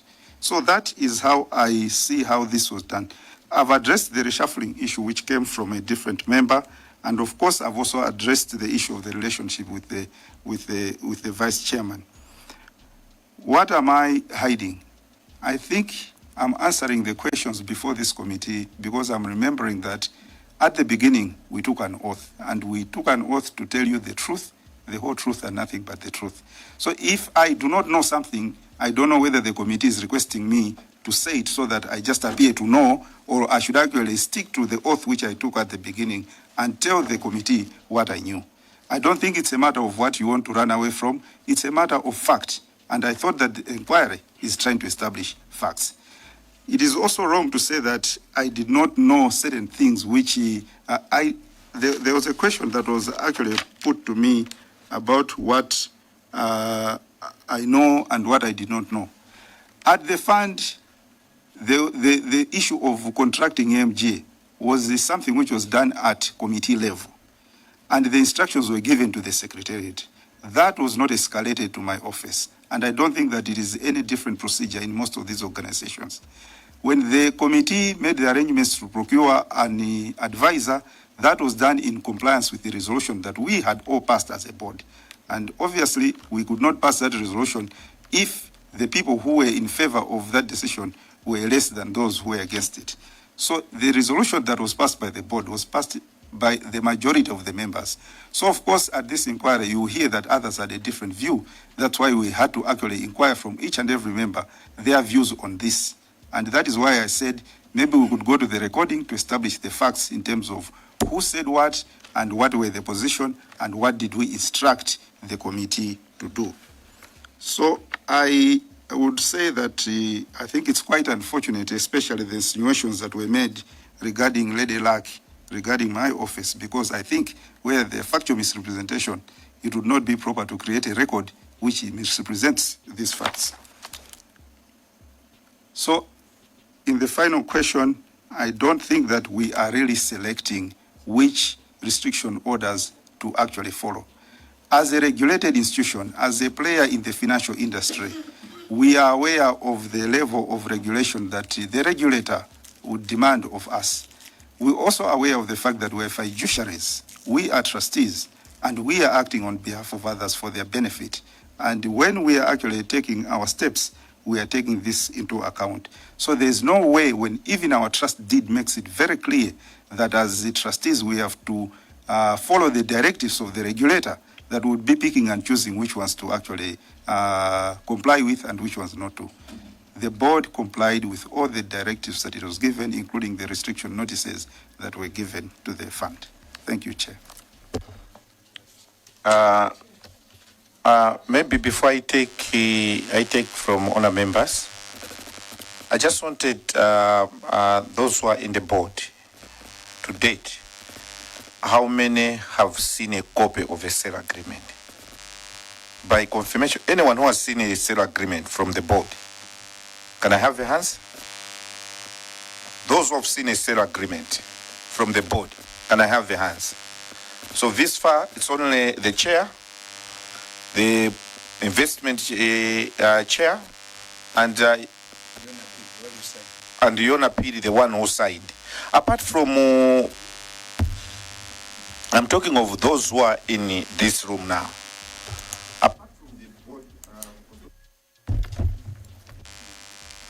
Apart from, to date, as we're speaking in this room, this morning, this dawn, how many have seen the board members?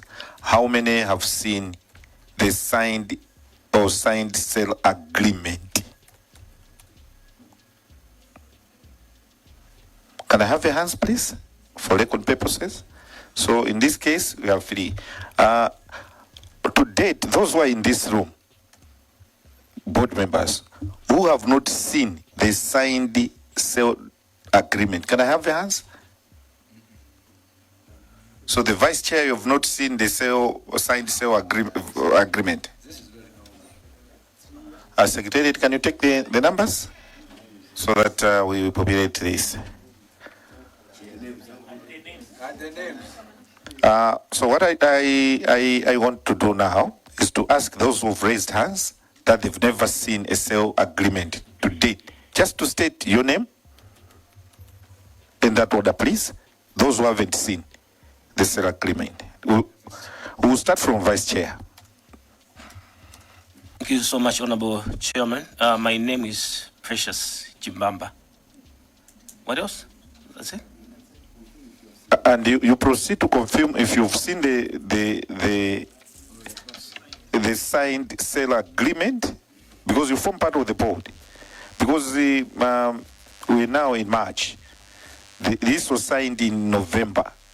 So December, January, February, I believe you've had a board meeting. At that board, were you given, or let me not take that route. How many have seen it? Anyone who has seen a signed sale agreement, come out clear. We'll start with you, Vice Chair. Thank you so much, Honorable Chairperson. I, Precious Jimbamba, I wish to inform the Honorable Committee that I have not seen a signed sale agreement regarding the Amaryllis transaction. Thank you. And we start from here. Good morning, Chairperson and members. My name is Arthur Manyunya, trustee in the 3rd cohort of the PSPTF. I can confirm that I have not seen any signed contract between the fund and Yusuf Investments. Thank you, Chair and honorable members. My name is Bernard Nyondo, and I can confirm to this date that, Chair, I haven't seen the signed sale agreement between the Public Service Pension Trust Fund and Amaryllis. Thank you. I submit, Chair. Good morning, Chair and the committee. My name is Brazil Mpebo. I confirm that I've not seen the signed sales agreement between the fund and the Yusuf Investments. I submit, Chair and committee. Good morning. Good morning, Chair and honorable members. My name is Richard Zimba, trustee on the representing employees.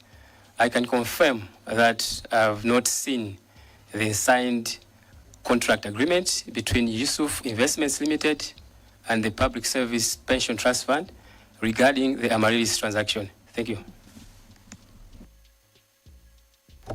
Good morning, Chair and the Honorable Committee. My name is Maxwell Tsitsi. I have not seen the signed sale agreement. Thank you. Good morning, Chair and honorable members. I'm Irene Chikapa. I want to confirm that up to this day, I haven't yet seen the sale agreement between the pension fund and the Yusuf Investment Limited. Thank you. Good morning, Chair and the Honorable House. My name is Yona Piri, and I would like to confirm that I have seen the subscription and asset sales agreement, which is signed. Thank you. Can you were also a witness to that thing, eh? There's a list that is there. Were you part of those who signed that agreement? Honorable Chair, I wasn't part of those who signed, but I was in the company during the signing. So you didn't sign? Honorable Chair, I did not sign.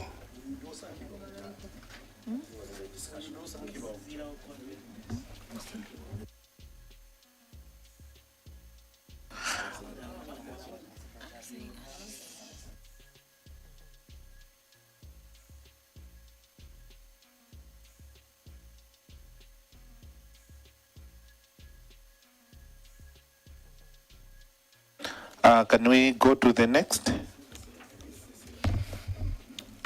We are talking of the sale agreement.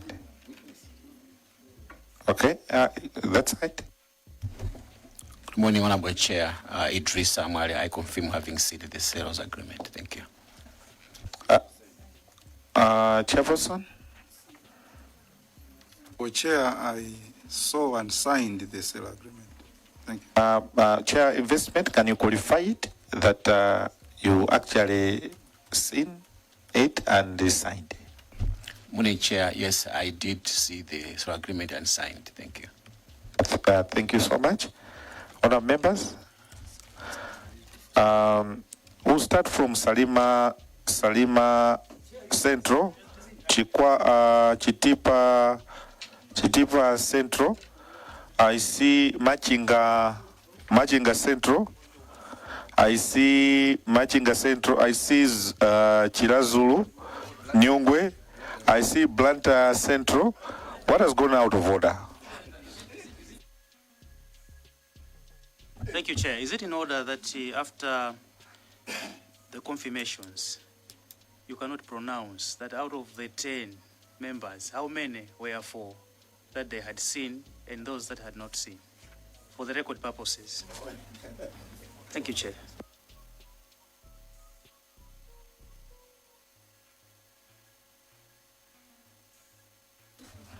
So currently we have about 10 board members.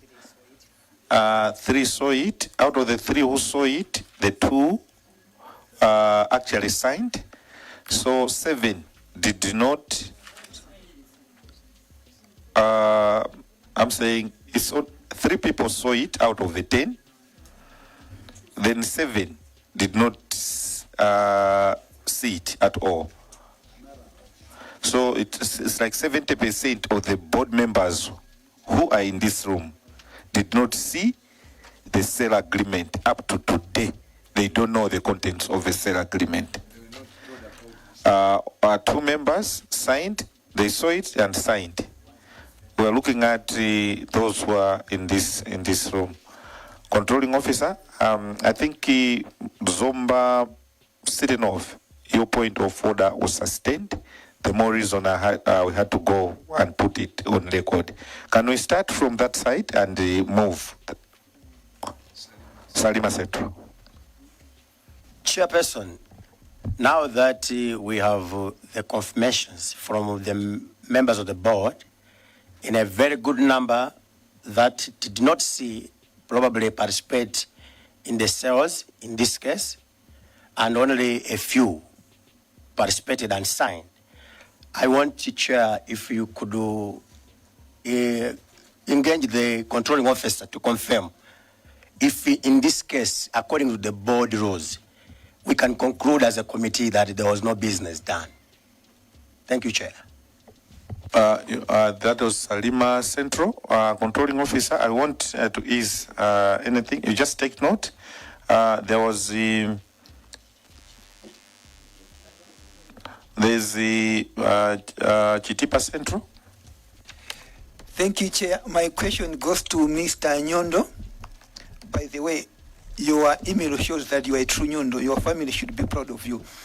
My question is, in the morning, you indicated that the board resolution was that they should not continue with the business. Did you inform the new board that there was that resolution? Did you inform your chair that there was that resolution that the other board passed the resolution that we shouldn't continue with this business? Chair, almost all the problems are originating from investment department. I'm wondering if the chair, you have considered resigning. Chair, again, allow me to comment on the conduct of the officers at the fund. The controlling officer indicated that at one point the principal officer was asking the SPC that I will make sure that this transaction goes through if you promote me. I should indicate here that it's common for civil servants when they meet a high-ranking officer to ask for a promotion. If the Minister of Homeland Security goes to Chitipa today, a constable will be telling the minister that I've been a constable for 7 years, I need a promotion.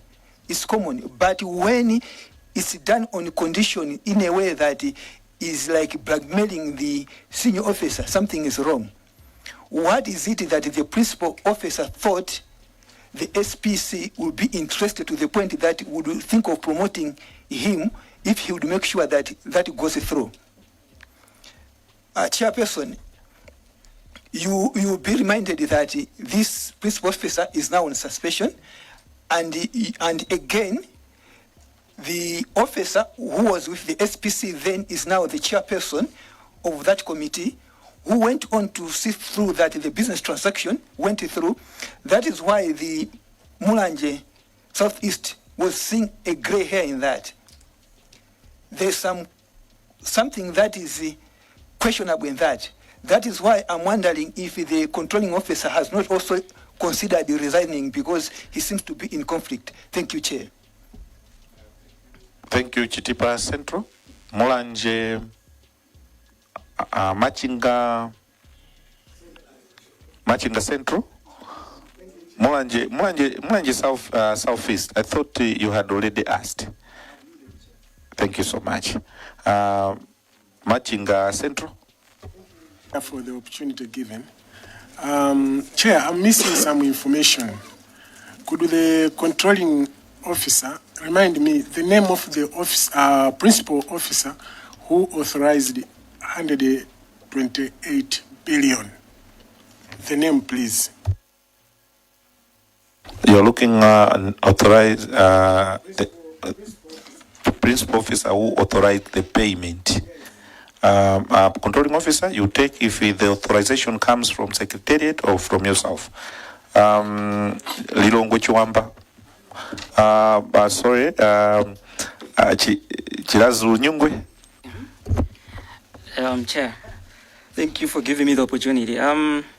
There's this issue about a dissolved board. So we have heard that the board was in two parts. There's also information that the communication to dissolve that first board came from the chairman of the board himself. I would like him to come out clear and confirm that. And secondly, I would want him to also mention the 2 board members that were removed and also the board members that were replaced or that replaced the 2 that were removed.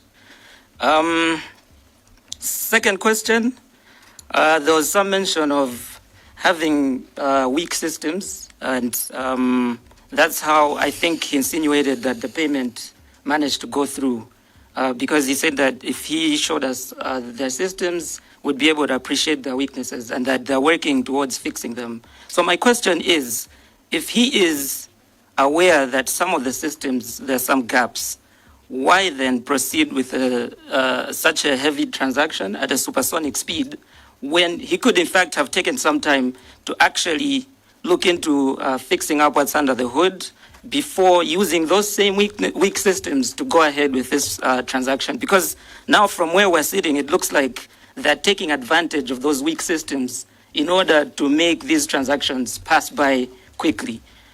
And finally, I think Honorable Member from Blantyre Chilomoni started talking about the investment policy that they have.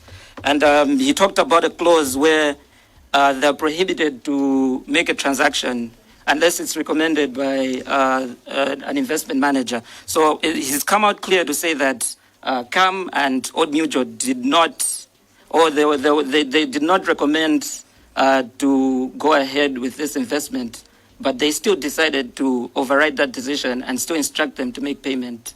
I'd like to know why the chairman decided to breach this policy document that's coming from their own house. Thank you so much, Chair. I had to speak a lot because this is the only opportunity. Thank you.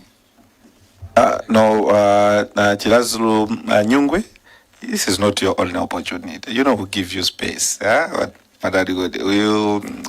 far I recognized Lilongwe Chiwamba, my dear brother Lilongwe Chiwamba. Let me also commend you. You have a newborn babe, but you've forgone, and our sister-in-law is taking care of, so we would like to appreciate the sacrifice that you've made, and also to thank your wife for allowing you to serve on this national cause at this hour. I know you're a man of principles, and to leave your family and to do this, I would like to commend you, Lilongwe Chiwamba. Lilongwe Chiwamba, please. Thank you, Chair. Through you, Chair, I would like to ask the control officer who drafted the sale agreement. Thank you. Thank you so much, Lilongwe. No, we want to wrap up. Lilongwe Chiwamba, thank you for that. Zomba Sitenoff. Thank you, Chair. I just wanted to find out from the controlling officer, reaching this far, would we say that he has served well the people that gave them trust to run the affairs of their money, looking at the predicament of the transactions that we are sitting here to probe? In extension to that question, Honorable Chair, sir, in his submission yesterday, he insinuated that the previous board had been working beyond their mandate, to the extent that at that particular time, the insinuation was that we believed that maybe that previous board should have made the decisions of the sale of the procurement of the hotel in question. Would he substantiate that it is indeed his board that made the decisions that are in question right now? Thank you, Right Honorable. Thank you, Chair, sir. I say with Florida Jombe said, Blantyre City controlling officer, you bear with me. I just want to do this so that I give you time. In the event that you want a break, you can raise a hand, or you can notify. I've recorded 10 questions so far, so I thought it would be best that I answer them or refer them to the other officers, because I thought that's quite a lot. Thank you, Chair. Okay, because all I wanted to do, I don't want to take any more interjections. I wanted that we get all the questions, then you can assign those who can do those other ones. Blanta Centro. Thank you, Chair, for this opportunity. Through you, Chair, I'm not at peace until now, until I know who authorizes the transfer of funds in the fund from one bank to another or from one account to another. Because if we don't know, then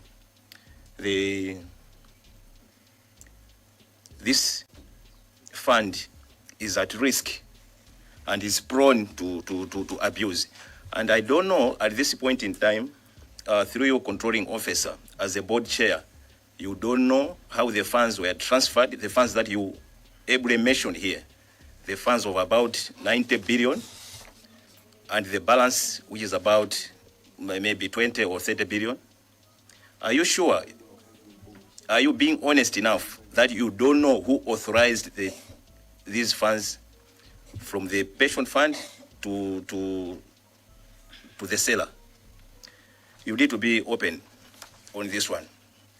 Through you, Chair, these are serious issues when trustees are entrusted with managing pension funds belonging to thousands of Malawian public servants. The committee's concern in this matter is straightforward. For example, the controlling officer, in your long and winding presentation, you mentioned about the suspension of the principal officer. We need to know, what does the suspending of the principal officer have to do with the decision of the new board to invest in Amaryllis? And what does it have to do with the supersonic speed of the events that took place for the process of the transaction? Case and point, on the 14th November 2025, EMJ signs a contract. On the same day, EMJ submits a draft valuation, followed by investment committee meeting on 17th November 2025, where EMJ presented the report, and the meeting was concluded with a requirement by EMJ to go back and address the issues raised in the meeting. Then suddenly on that same, the draft sale agreement is presented by Gabriel Chambers of GD Lewimbi and partners for review. Then suddenly again, the sale agreement is signed on that same day. Surely, as a new board, don't you think you are taking Malawians are foolish enough to believe that this is a regular sequence of events? In your wisdom as a legal expert, do you think this is a regular sequence of events? Thank you, Chair. Blantyre Central, thank you so much. Controlling officer, we have the Tasauka Dallas, Million Dalama, they all are in this room by name. Now that we're done, any Vice Chair, can you give your question as well? All right, thank you, Chair. Mine is just a short one. I think with the time, I consider you to now go and rest. But still, I really need to know if Gabriel Chambers attend the 17th November meeting. I would like to know from the members of the board, did Gabriel Chambers attend the meeting? I'll start with you, the chair, the controlling officer, then to the rest of the board members.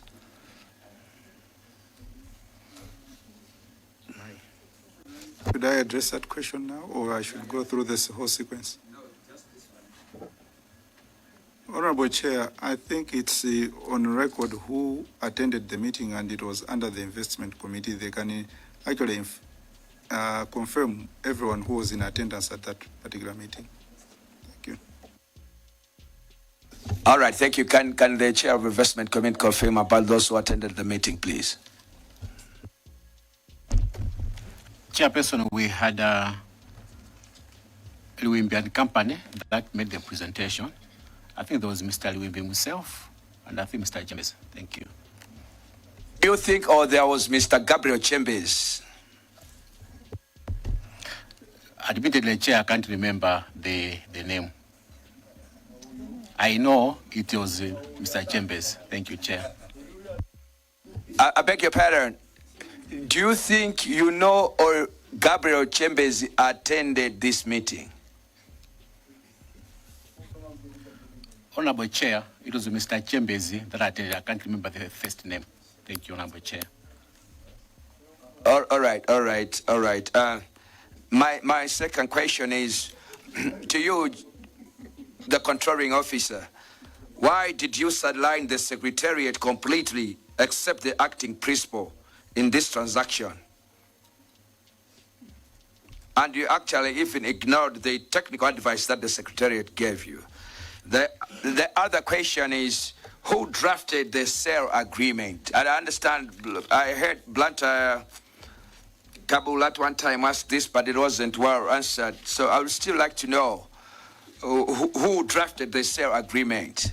The other question is, according to Section 43 of the Pension Act, are you aware, all you members who are here in front of this committee, the consequences of not respecting the interests of the funds?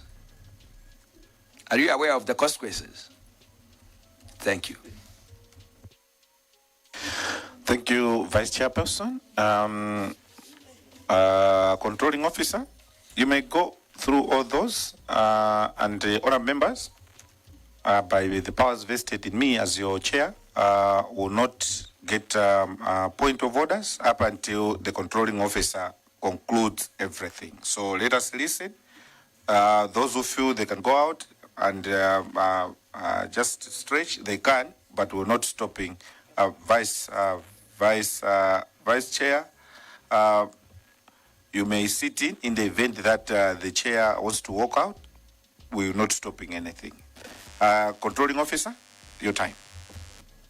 Thank you, Chair.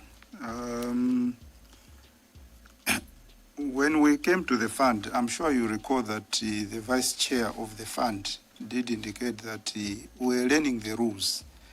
And at several points, we did ask the Secretariat to give us the rules about how business is done at the fund. At no point did we receive any guidance in terms of what exactly operates at the fund, which now prompted some of us to start interrogating how the institution runs, because definitely there must be rules, especially as an institution which is a financial institution, you needed to have rules in place. So it would not be correct for me to have ignored the Secretariat except for the APO when the history of how transactions have been done is in a particular fashion. That's why earlier on I said I was not going to participate in the negotiation and signing until I had seen the evidence of the practice with respect to previous transactions. In fact, I'm not even aware, because when we went for the negotiations, I even required the chairperson of the Finance, Audit and Risk to come along, because I said when we're doing the negotiation, we may need his input and advice. We did not invite the chair of Human Resource because it was not imperative that we do have that particular officer. But in terms of the risk, at least I, because of my legal background, would cover that. But at least with respect to risk, that is not my field, hence requiring that. Honour members, can you allow the controlling officer to be heard in silence? Can I have order? I've already ruled that we're not interjecting. Controlling officer, I thought it's good that I give you that comfort and to protect you from the background noise. Controlling officer, please proceed. So, to answer the question, I did not ignore the Secretariat.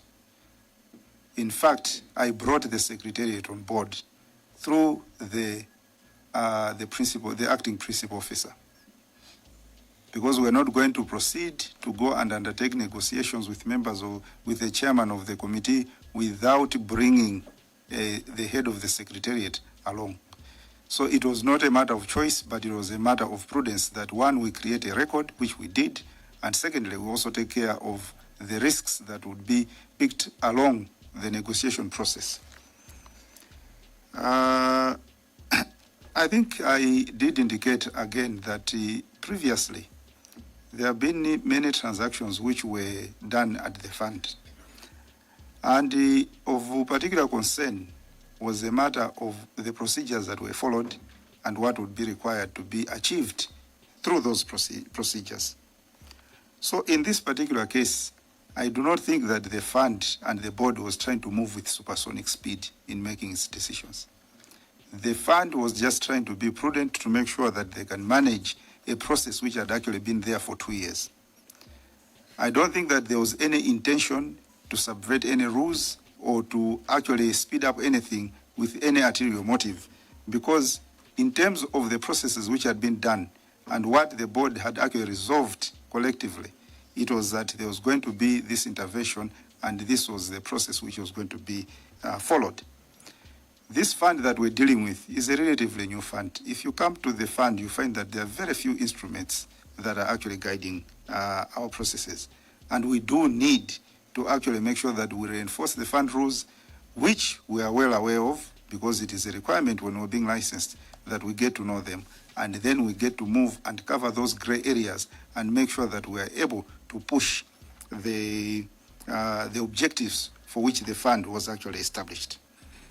So I don't think that we were in any speed trying to push things deliberately because we had got any ulterior motives. We came in as members, and other than the 4 that were supposed to be continuing from the previous board, the rest of us are new. So we cannot go and say that we had any intention to achieve anything or to subvert any regulation that was there. Then there's also the question of the connection between the suspension and this particular investment. I think I made it very clear in my earlier presentation. The suspension was on 2 grounds. One was the misconduct that was alleged against this particular officer. And I think we have submitted to you the letter which we wrote to the officer setting out the grounds on which he was being suspended. The second one was the fact that the person who was in charge of the institution needed to pave way for the forensic audit. And that is why that happened. And I think it is also not a coincidence that all this leakage of information is happening on 20 February when the forensic audit itself started on 19th February. This transaction has actually come under fire as a coincidence of that forensic audit starting. I think it's also a matter that the committee should actually take note of while we're looking at the other aspects of this particular transaction. Because to me the question is, everyone can actually come and speak to the committee about what they feel about this particular transaction. But why are we here, and what are we serving, and what are we also protecting? Then there was also a question about who authored the sale agreement. The sale agreement was authored under the instruction of NAM by a firm called Knight and Knight. And it is that same sale and asset, subscription and asset agreement, subscription and asset sale agreement that was actually updated to now take into account the change of price, but mostly the terms were the same because I had the occasion to look at the initial SASA and then also look at the SASA after it had been changed. Then there's a question regarding the previous board, or it is the board that made these decisions. I think I clearly demonstrated earlier on that the alleged reversal of the decision to pursue this transaction did not come from our board. Our board started its business in earnest on 5th September 2025. As of May, when the previous board was interacting with the Continental Asset Managers, we were not there. We did not know this. And yet it is the same board that on 17th January, it alleges that it made a decision to reverse that decision. And the Continental Asset Managers has got a litany of correspondence with the fund, not with our board, not about not from September 2025. So when it comes to the previous board and making the decision, and that the decisions which are here are a problem of the past, I think it's a problem of several factors. One, there was a board which was before us, which decided to agree with its fund manager NAM not to continue with the transaction, changed its mind, started pursuing this transaction as a board. I think I've shared the documentation that was coming from March 2024, May 2024, continuing to June 2025, and even an appointment of a fund manager in 2025 before the board. So there are decisions which were made by the previous board regarding this same transaction. There are also decisions that were made when there was actually no board, including the appointment of a fund manager. And then there is also the decisions that were made by the new board when it was fully constituted. We, according to our trust deed, make our decisions by majority vote, and the decisions that were made by the board. And in every institution, including this committee, I believe there will be instances when there will be disagreement, but then the majority are the ones who carry the day, and that is what gets implemented. And that was the same case with our board. The other question was personally directed to me as to whether I have served well. I became a chair on 6 September to take the responsibility of leading this particular fund. I believe so far we have made the best efforts with respect to the fund. Like I said in my earlier presentation, I think this inquiry has made it sound like the fund's business is about acquiring a hotel, but there's so much more that we have actually done at the fund as a board collectively regarding the interest of the members beyond the acquisition of one hotel. I think the question was repeated regarding the drafting of the SASA. I think I've answered that. Then there was also the question of why I'm preaching on an old policy when we're a new board. We're an institution. So our instruments actually outlive the boards because they belong to the fund. So when we're looking at investment policies that were made by the previous board, they are our policies because we are just coming to replace the previous members. So if there's a policy, a strategy, a rule, or a directive that applies to the fund, it does apply and binds us as trustees. Why did we proceed with weak systems when we could resolve them first? I think the history of this particular transaction has demonstrated that we do need to make improvements at the fund, but at the same time, the fact that there are weak systems does not mean that there would be, the business of the fund would have to stop until everything is set right. There's a lot of work to be done at the fund, and I think the board collectively has invested itself in making sure that it is a better fund, it is better regulated. We have had on-site examinations by the regulator, and I don't think that it has faulted us as a failure, as a board that has failed to discharge its responsibilities. Yes, we have engaged into regulation when it comes to this particular transaction, but that does not mean that these men and women have not invested themselves to the best interest of their ability, to the best of their abilities in the best interests of the members and their beneficiaries.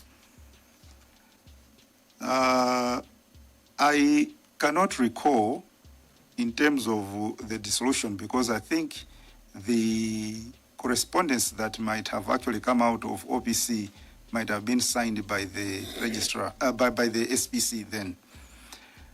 What I recall is that when the SPC raised the issue, it was not about any two members. It was not about any particular officer. It was about the process which had happened. I don't want to go into details because as in my capacity at that particular time, there were issues that arose between myself and the principal officer when we were following up on the progress because the submissions were made, and according to the trust deed, the nominations are made by various agencies of government to constitute the members of the fund. And what came out of that particular process is that there were not even nominations on the other side. So when you come to ask what was the dissolution or it was targeted at anyone, it was simply about process. Because there were names that had been proposed and those names were being ignored at the instance of the Secretariat that was acting when there was no board. So it was not any particular names. I cannot even recall who was supposed to be, but the whole team that had actually been proposed earlier was taken out, and that now started being reconstituted. Not with any target, but looking at the skills as guided by the instrument which constitutes the board, which is the trust deed. Then there's a question of authorization of payment. I think this was also addressed earlier, and I would like to repeat that the process begins with a request, not an authorization. That's why I said that the process of the conclusion of the sale agreement itself started the process of the payments, and the Secretariat now requested the fund managers if there were resources that could be made available. And those resources would have to meet the demands of this particular investment. I think, like said earlier, and I think as analyzed by our investment committee, it was found that there was sufficient liquidity that was going to actually take on this particular investment without necessarily having to disinvest in other areas. The areas, I think, as far as I know, that were actually disinvested were those that could be easily liquidated, and I think this involved largely fixed deposits. Then I was also accused of being in conflict because I was serving as a director of legal services and a trustee. I'm a public servant, and this matter has come to me by way of nomination. It is not a matter of choice. I do not put myself in places. I do not go and say I'm going to become this officer or that officer. The fact that that happened, that I was serving at that officer, and then I became a member of this board, is not because I negotiated or I chose myself. It was those who looked at the possibility of what I could contribute that now made it possible for me to be selected. And then again, when it came to the board, I became a chair because there was voting. And I recall that in the first round, there was actually a stalemate. And then when we voted again, that's when the stalemate was broken and I emerged the chair, which means that there was a strong contender on the other side, and there was a very high likelihood that I would not be nominated in that position. I did not even nominate myself to that position as chair. So I think this question of me being in conflict, I do not see the conflict unless I'm advised otherwise as to how the conflict arises. Again, earlier on, it was stipulated that it was a matter of lady luck. Then there was an issue about the request for promotion. I think that is at large. Yes, of course, people will always seek promotions, but I do not realize that I cannot comment on the behavior of public officers generally. I've never met any senior officer and said, can you promote me? But again, the public service is the highest employer. There could be that practice that is actually going on. But I thought that in many cases, you would have to be promoted on your, as a result of your performance and on merit. So it would be strange to me that you have to actually ask for a promotion rather than to earn it by your performance. Then there was also a question that there was no business because most of the trustees have not seen the signed sale agreement.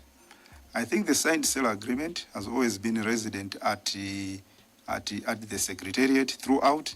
There was a time actually when the fund was not transacting any business because of the restriction notice. And the only time that the fund was actually convened was to actually comply with the directive of it was made to comply with the directive of the registrar, which was issued to us on 6 January regarding the production of the comprehensive report. So when you look at the way our business has been, I think there's been a lot of energy spent on this particular transaction. So when the fund met next, it was supposed to produce a comprehensive report answering to the charges that had been brought by the RFI. And in doing that, the fund did not, no one took custody other than the Secretariat. It was actually out of personal initiative to make sure that the agreement was seen, because I knew that I was going to put my signature there when they had told me about the practices of the fund. So I took the interest to actually go through the agreement before it was signed, and I also took the time to read the agreement even more thoroughly after the execution of the agreement. The agreement itself, although it is presented as a thin document like this, the complete document is actually a very thick document because it has got other annexes to it. So I don't think that the fact that the other officers did not see it was because anyone was keeping the agreement away, but I think the whole process that ensued after that was more reactive to what was being demanded by the regulator. And I think most of our meetings as a board after November 19 have been at the instance of the regulator demanding something from the fund, and we had to convene, meet, and discharge whatever we had been requested. I do not recall that we just had a meeting, other than the one which we had from 19 to 21st November, that we had any other business. After that, our business has been to the regulator is requiring this, then you meet, you discuss it. Even the same case when we were given the data of 20th February, we met so that we could prepare a defense. That, in my view, may have contributed from the fact that we needed to actually go through the agreement itself, rather than to go around and looking at what the registrar was demanding of the trustees. I think that was the set of questions that I was actually given. I would invite the other trustees to possibly chip in terms of the areas which I have not addressed with respect to these questions. Thank you. Yeah, all right. I think Chiladzuru Nyungwe also talked about the two board members who came into you, which you did not respond. The question, because I said that the dissolution was the complete set. So I cannot recall off my head who was the new entrant and who was the exit. But I know for sure that I was not in the first group. Yeah. Fortunate enough, we have them here. Can we have them for record purposes so that they can take? Chiradzulu Nyungwe should know who they are because it's the one who asked this question. Who are the board members who were incorporated somewhere around December, January?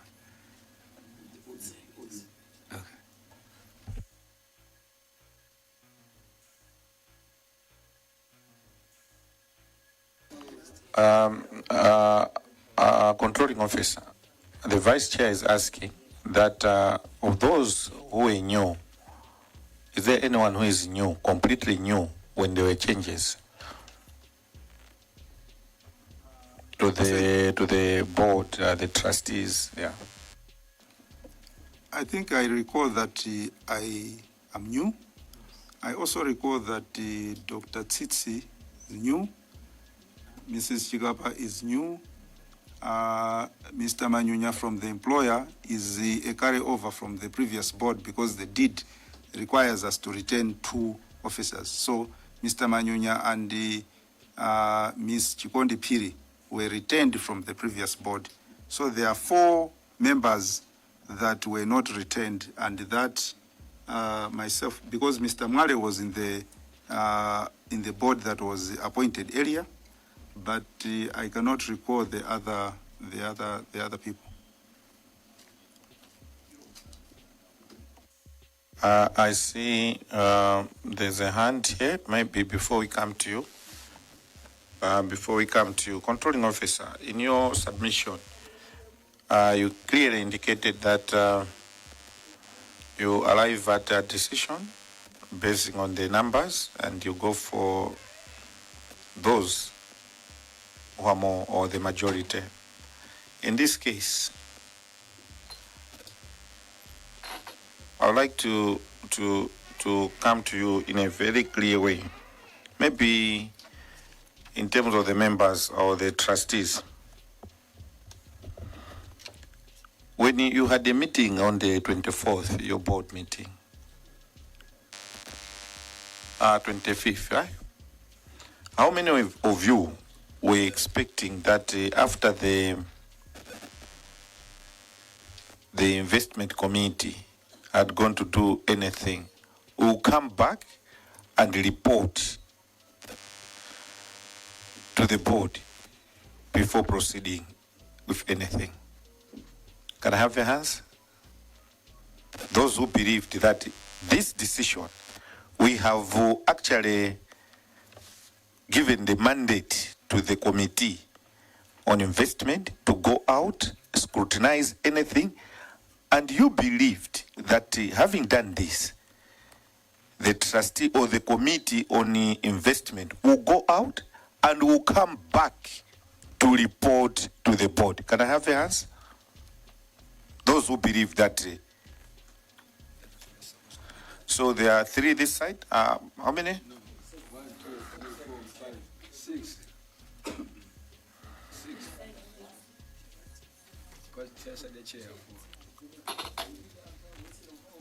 So it's like 7.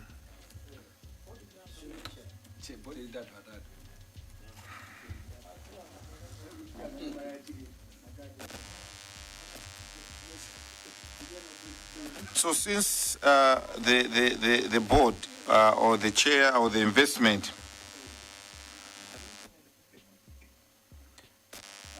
because the investment team, you had a borrowed powers and mandate.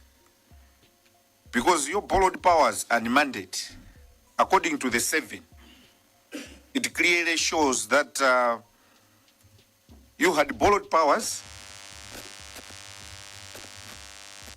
just to investigate the viability of the business and come back to report, not to conclude the sale. Am I right?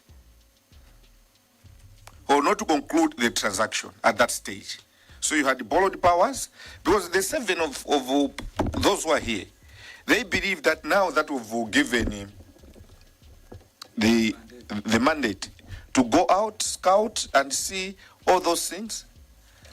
When you got there, the colleagues from investment, you forgot to come back and report to the board. Because there was a legitimate expectation from those who had sent you to go out. They had a legitimate expectation that you come back and report. But you went on to conclude the transaction, overriding the legitimate expectation which you were given. Am I right? Controlling officer? Or before I come to the controlling officer, maybe vice chair. Can you take that one? I was raising my hand because the question is kind of being referred to the members of the then investment committee, so to which I happened to be a member then. So like I stated, I think the way I understood the resolution before it was drafted was that we should assess the viability of the business, and by consulting the secretariat. And indeed, like I mentioned, we made the secretariat. But like I said, in this particular meeting of 27th of October, we did not make any progress because secretariat clearly told us there were a lot of things which were raised, including the legal opinions and several other things. But the central to it was the wording of the board resolution itself, which was a bone of contention. So because of that, that's when I specifically, and then later on agreed by my fellow committee members, requested the secretariat to furnish us with the steps and procedures on how transactions are carried within the fund, because this is not the first transaction processed within the fund. So from there, we left the committee, the meeting place, and we then the expectation was that we should go back and report to our colleagues how the meeting went on 27th October, which did not happen, Honorable Chairperson. So the delegated task, according to you, Vice Chair, was to assess viability and report back. Yes or no? Honorable Chair, that was my understanding. Thank you so much.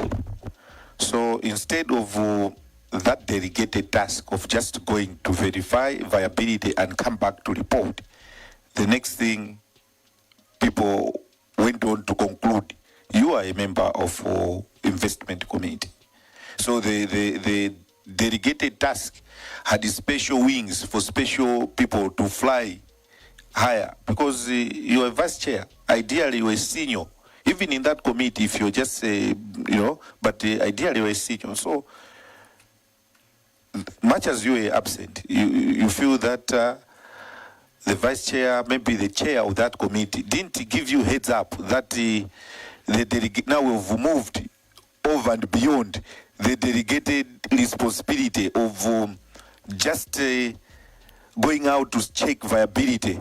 Now we've moved, we are in the mode of finalizing transaction. Vice Chairperson? Thank you so much, Honorable Chairperson. Like I mentioned earlier on, and unfortunately, my existence as a member of investment committee, that was the last engagement that I had as a member of investment committee. And also just to agree with the chair that even the reconstitution of the committees, indeed, he called me before actually in the evening that we needed to meet for an urgent subject. And the next morning we indeed met, because we were in Atlanta for training organized by RFI. And then he showed me the committees. I agreed to the reconstitution and encouraged him to share that on the forum for everyone to see.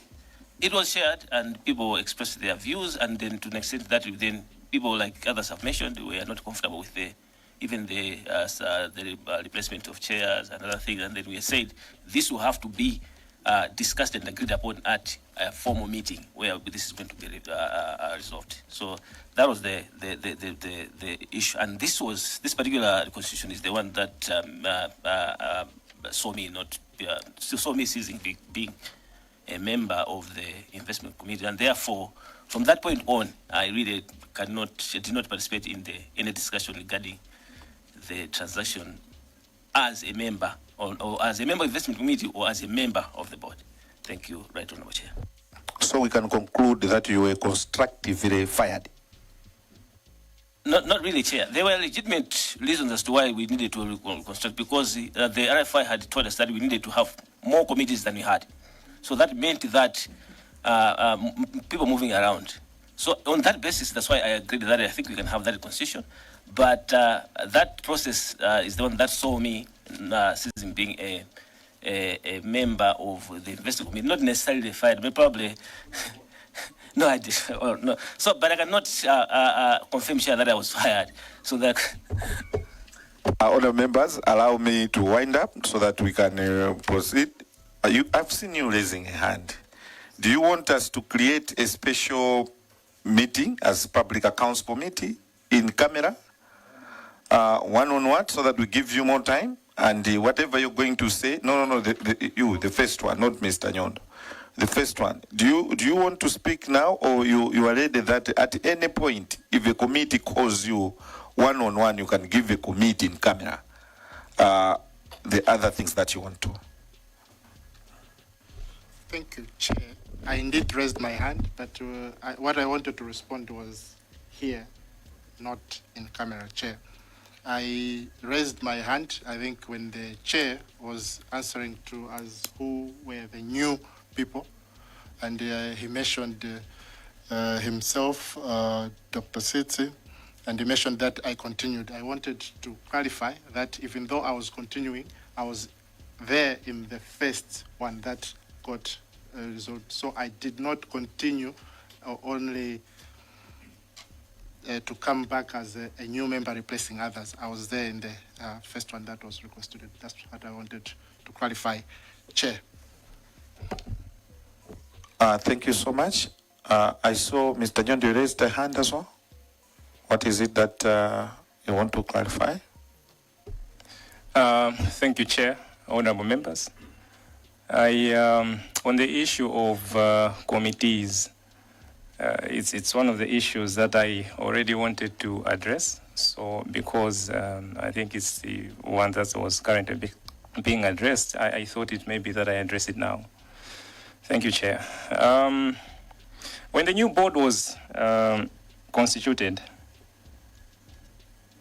We had an orientation meeting on 4th and 5th of September. Maybe before I go to the orientation of a new board of trustees, I think it's equally important to understand how these committees come about.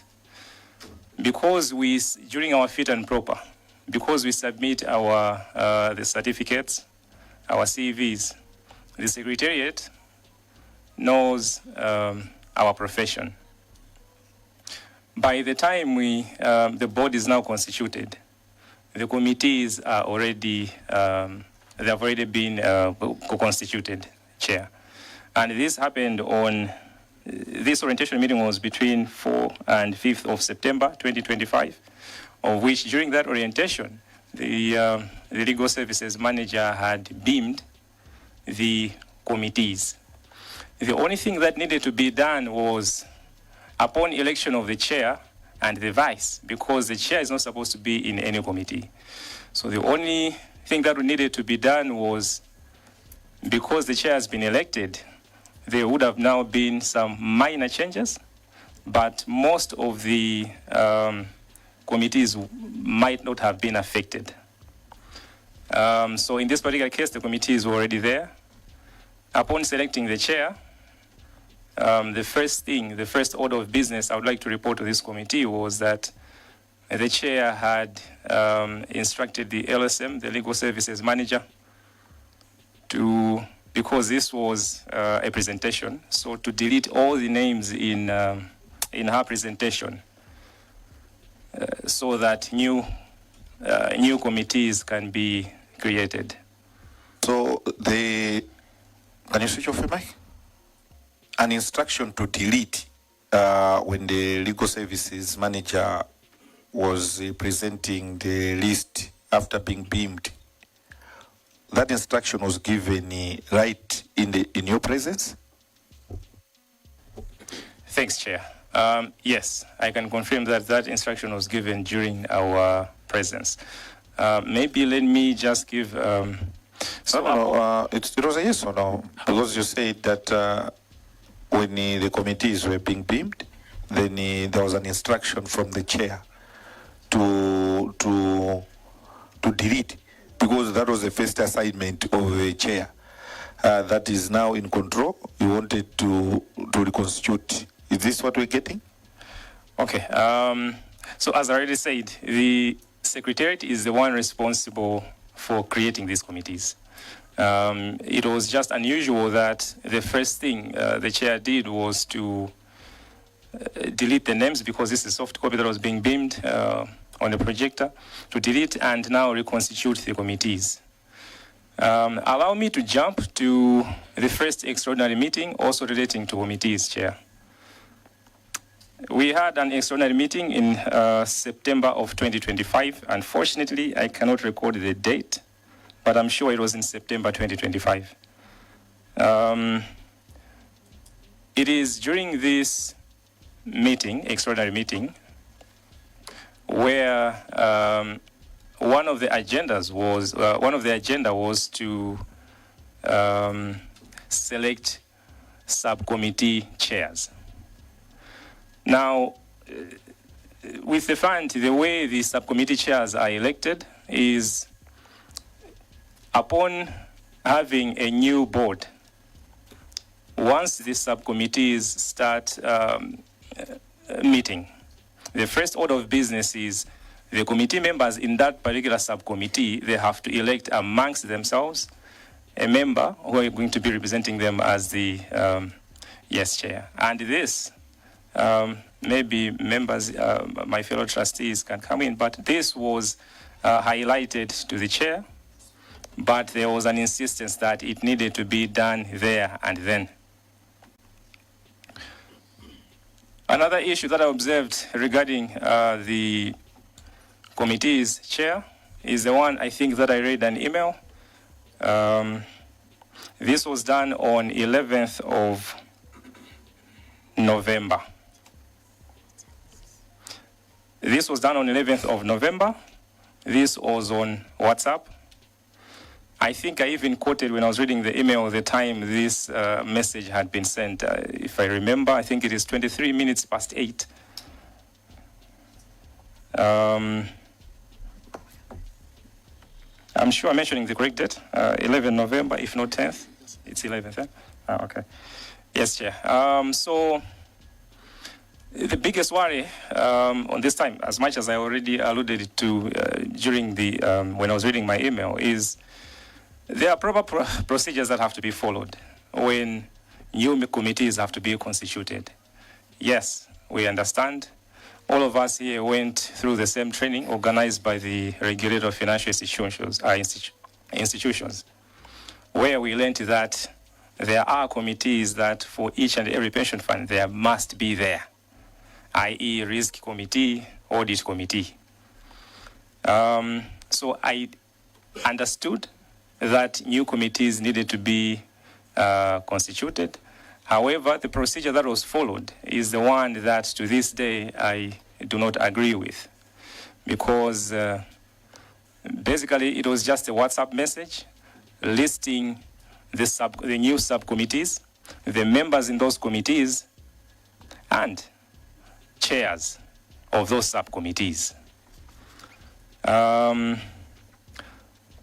I have been the chair of governance and legal from September 2025 through 11th of November 2025. Being a member of the previous board, I believe I have a little bit of experience in how some of the things that the fund are supposed to be done. I know for sure that this is supposed to go through the governance and legal. It's supposed to go through the proper channels up until a board resolution has to be made. The same issue of these new committees now, it resurfaced during the meeting in Salima, where I learned of the sale agreement when the RFI was interrogating us on the issue of the Amaryllis transaction. I would like to believe that it was the very last day, it was a Friday, where this issue also came about. But the insistence was still there that the committees, they won't need to be changed. They have to be maintained as they are. And that the chairs of that were already nominated by the chair of the board, they have to be maintained. I think this committee deserves also to know that it is through this process of instituting new committees on a social platform that one of the committees now was instructed to do the contract negotiation. It's not the odd committee. This I just wanted to clarify. It's not the odd committee that was constituted by the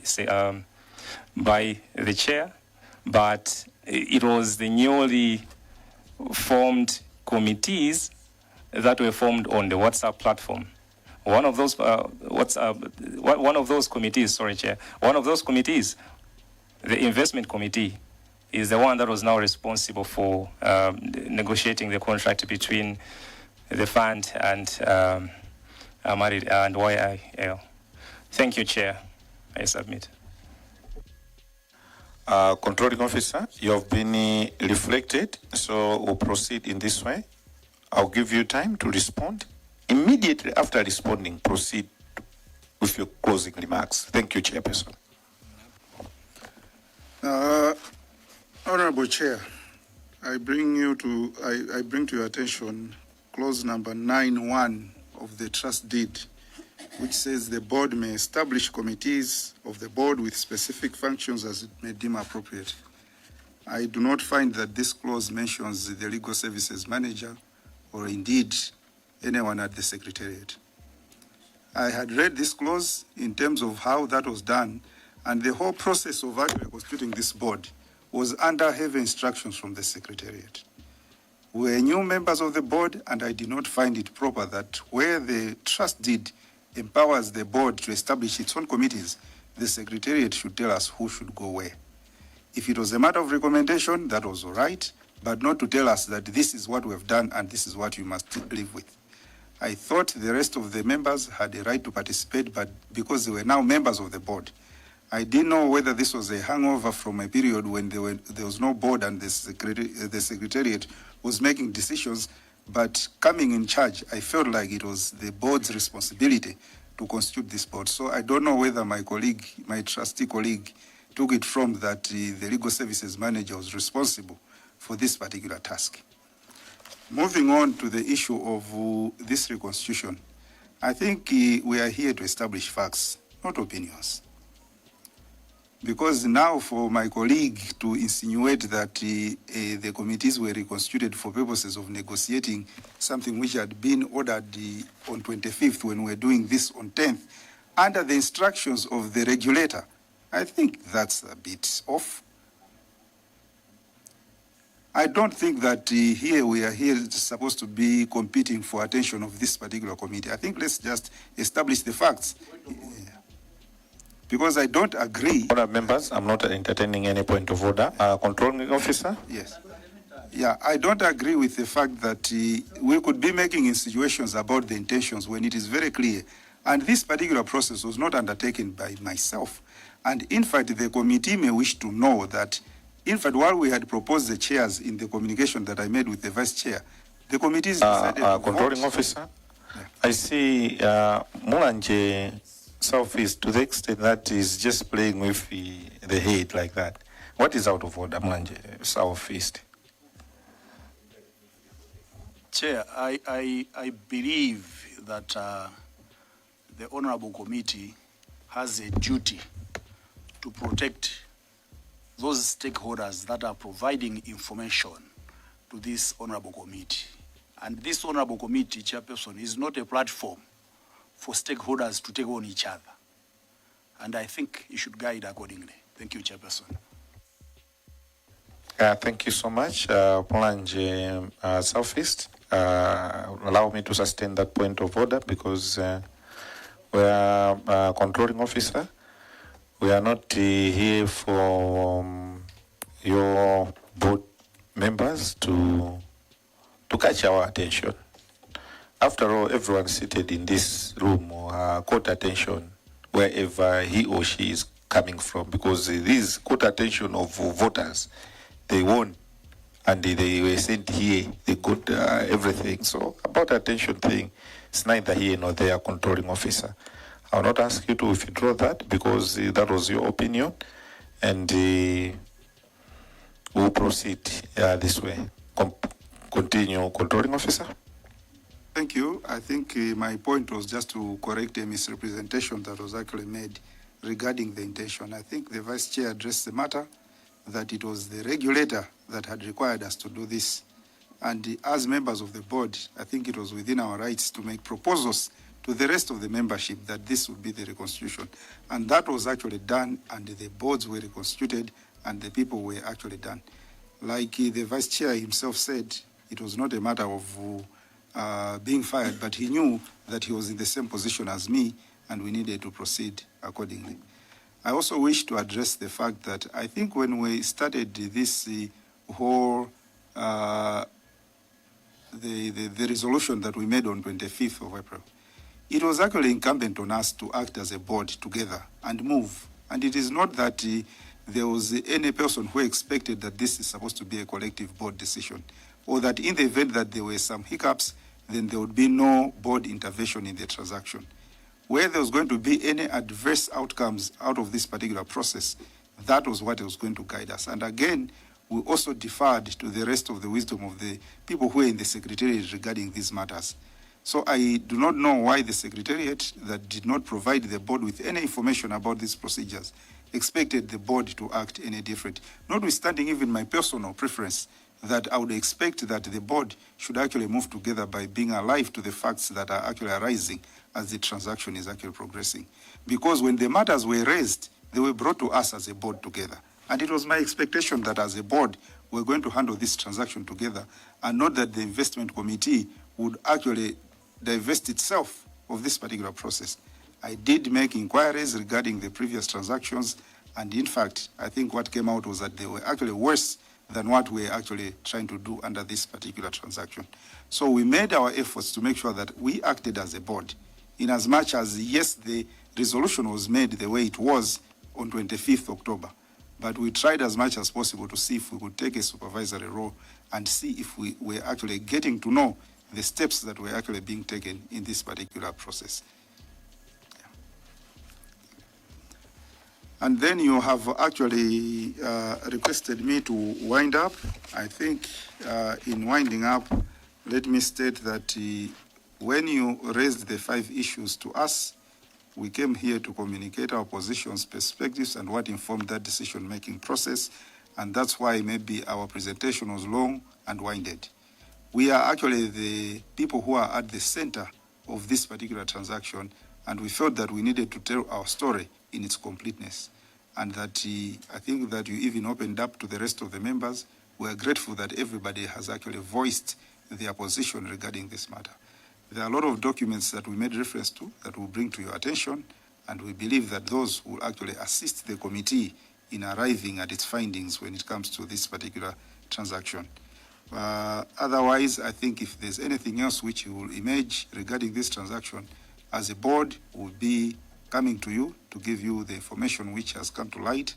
Whether we have to be heard or we just submit documentation, I think it would be in our interest to submit that. But for the opportunity that you granted the board to actually present its position, we're grateful for that.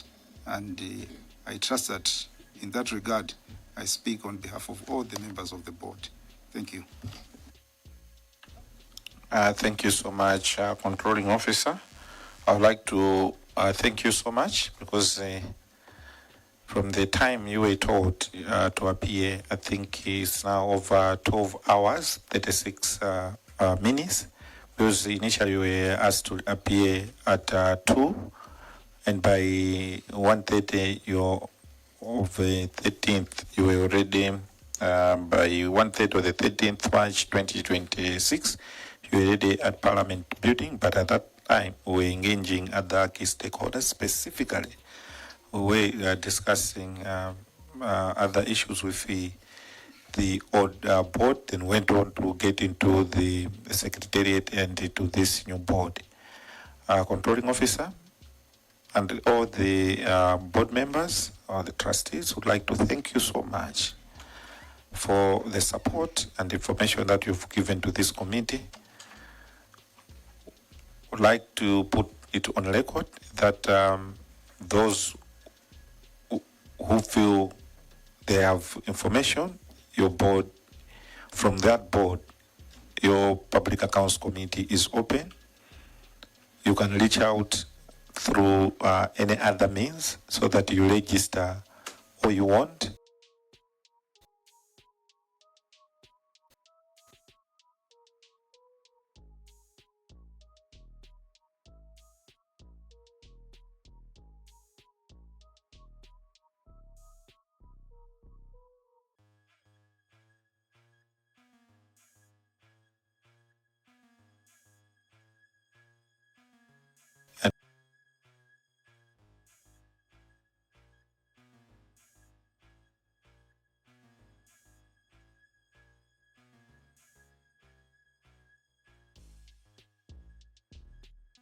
To thank your loved ones, the dear ones. I know they are aware that the husband, the wife is attending Public Accounts Committee. I must admit that I know so many of you, and I painfully chaired this meeting because much as I know you, but this country is more important than our knowing each other. So I had no time. In the event that after this engagement, others will catch feelings, fine, well and good, we'll move. But if you really love Malawi and if you had caught feelings and had other feelings that no, it's not being fair, learn to take it and leave. We saw brave young ladies before you, they were serious and very serious, courageous, not being cowards like others are doing out there. So this is what we want. We want serious people to give us information so that we can have an informed decision. Colleagues, honored members, as you go home, remember, just go and take care of your soap and whatnot. We have another task slightly different to this one, which is going to look at other things just today, because we're already in the day. Then we'll proceed on the list, I think tomorrow, Monday, good to go, and everything shall proceed. No time to waste. We'll work for the good of this country. Our controlling officer, once again, thank you so much for coming and giving us all the needed and required information, and your team members.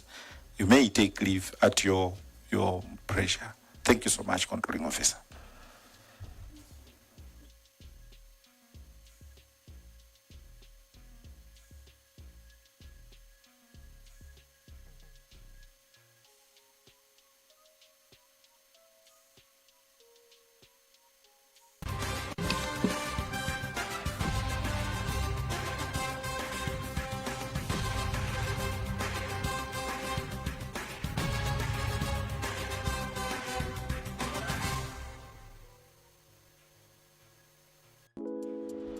Osaiwala kupanga subscribe ku channel ya AMTV Malawi.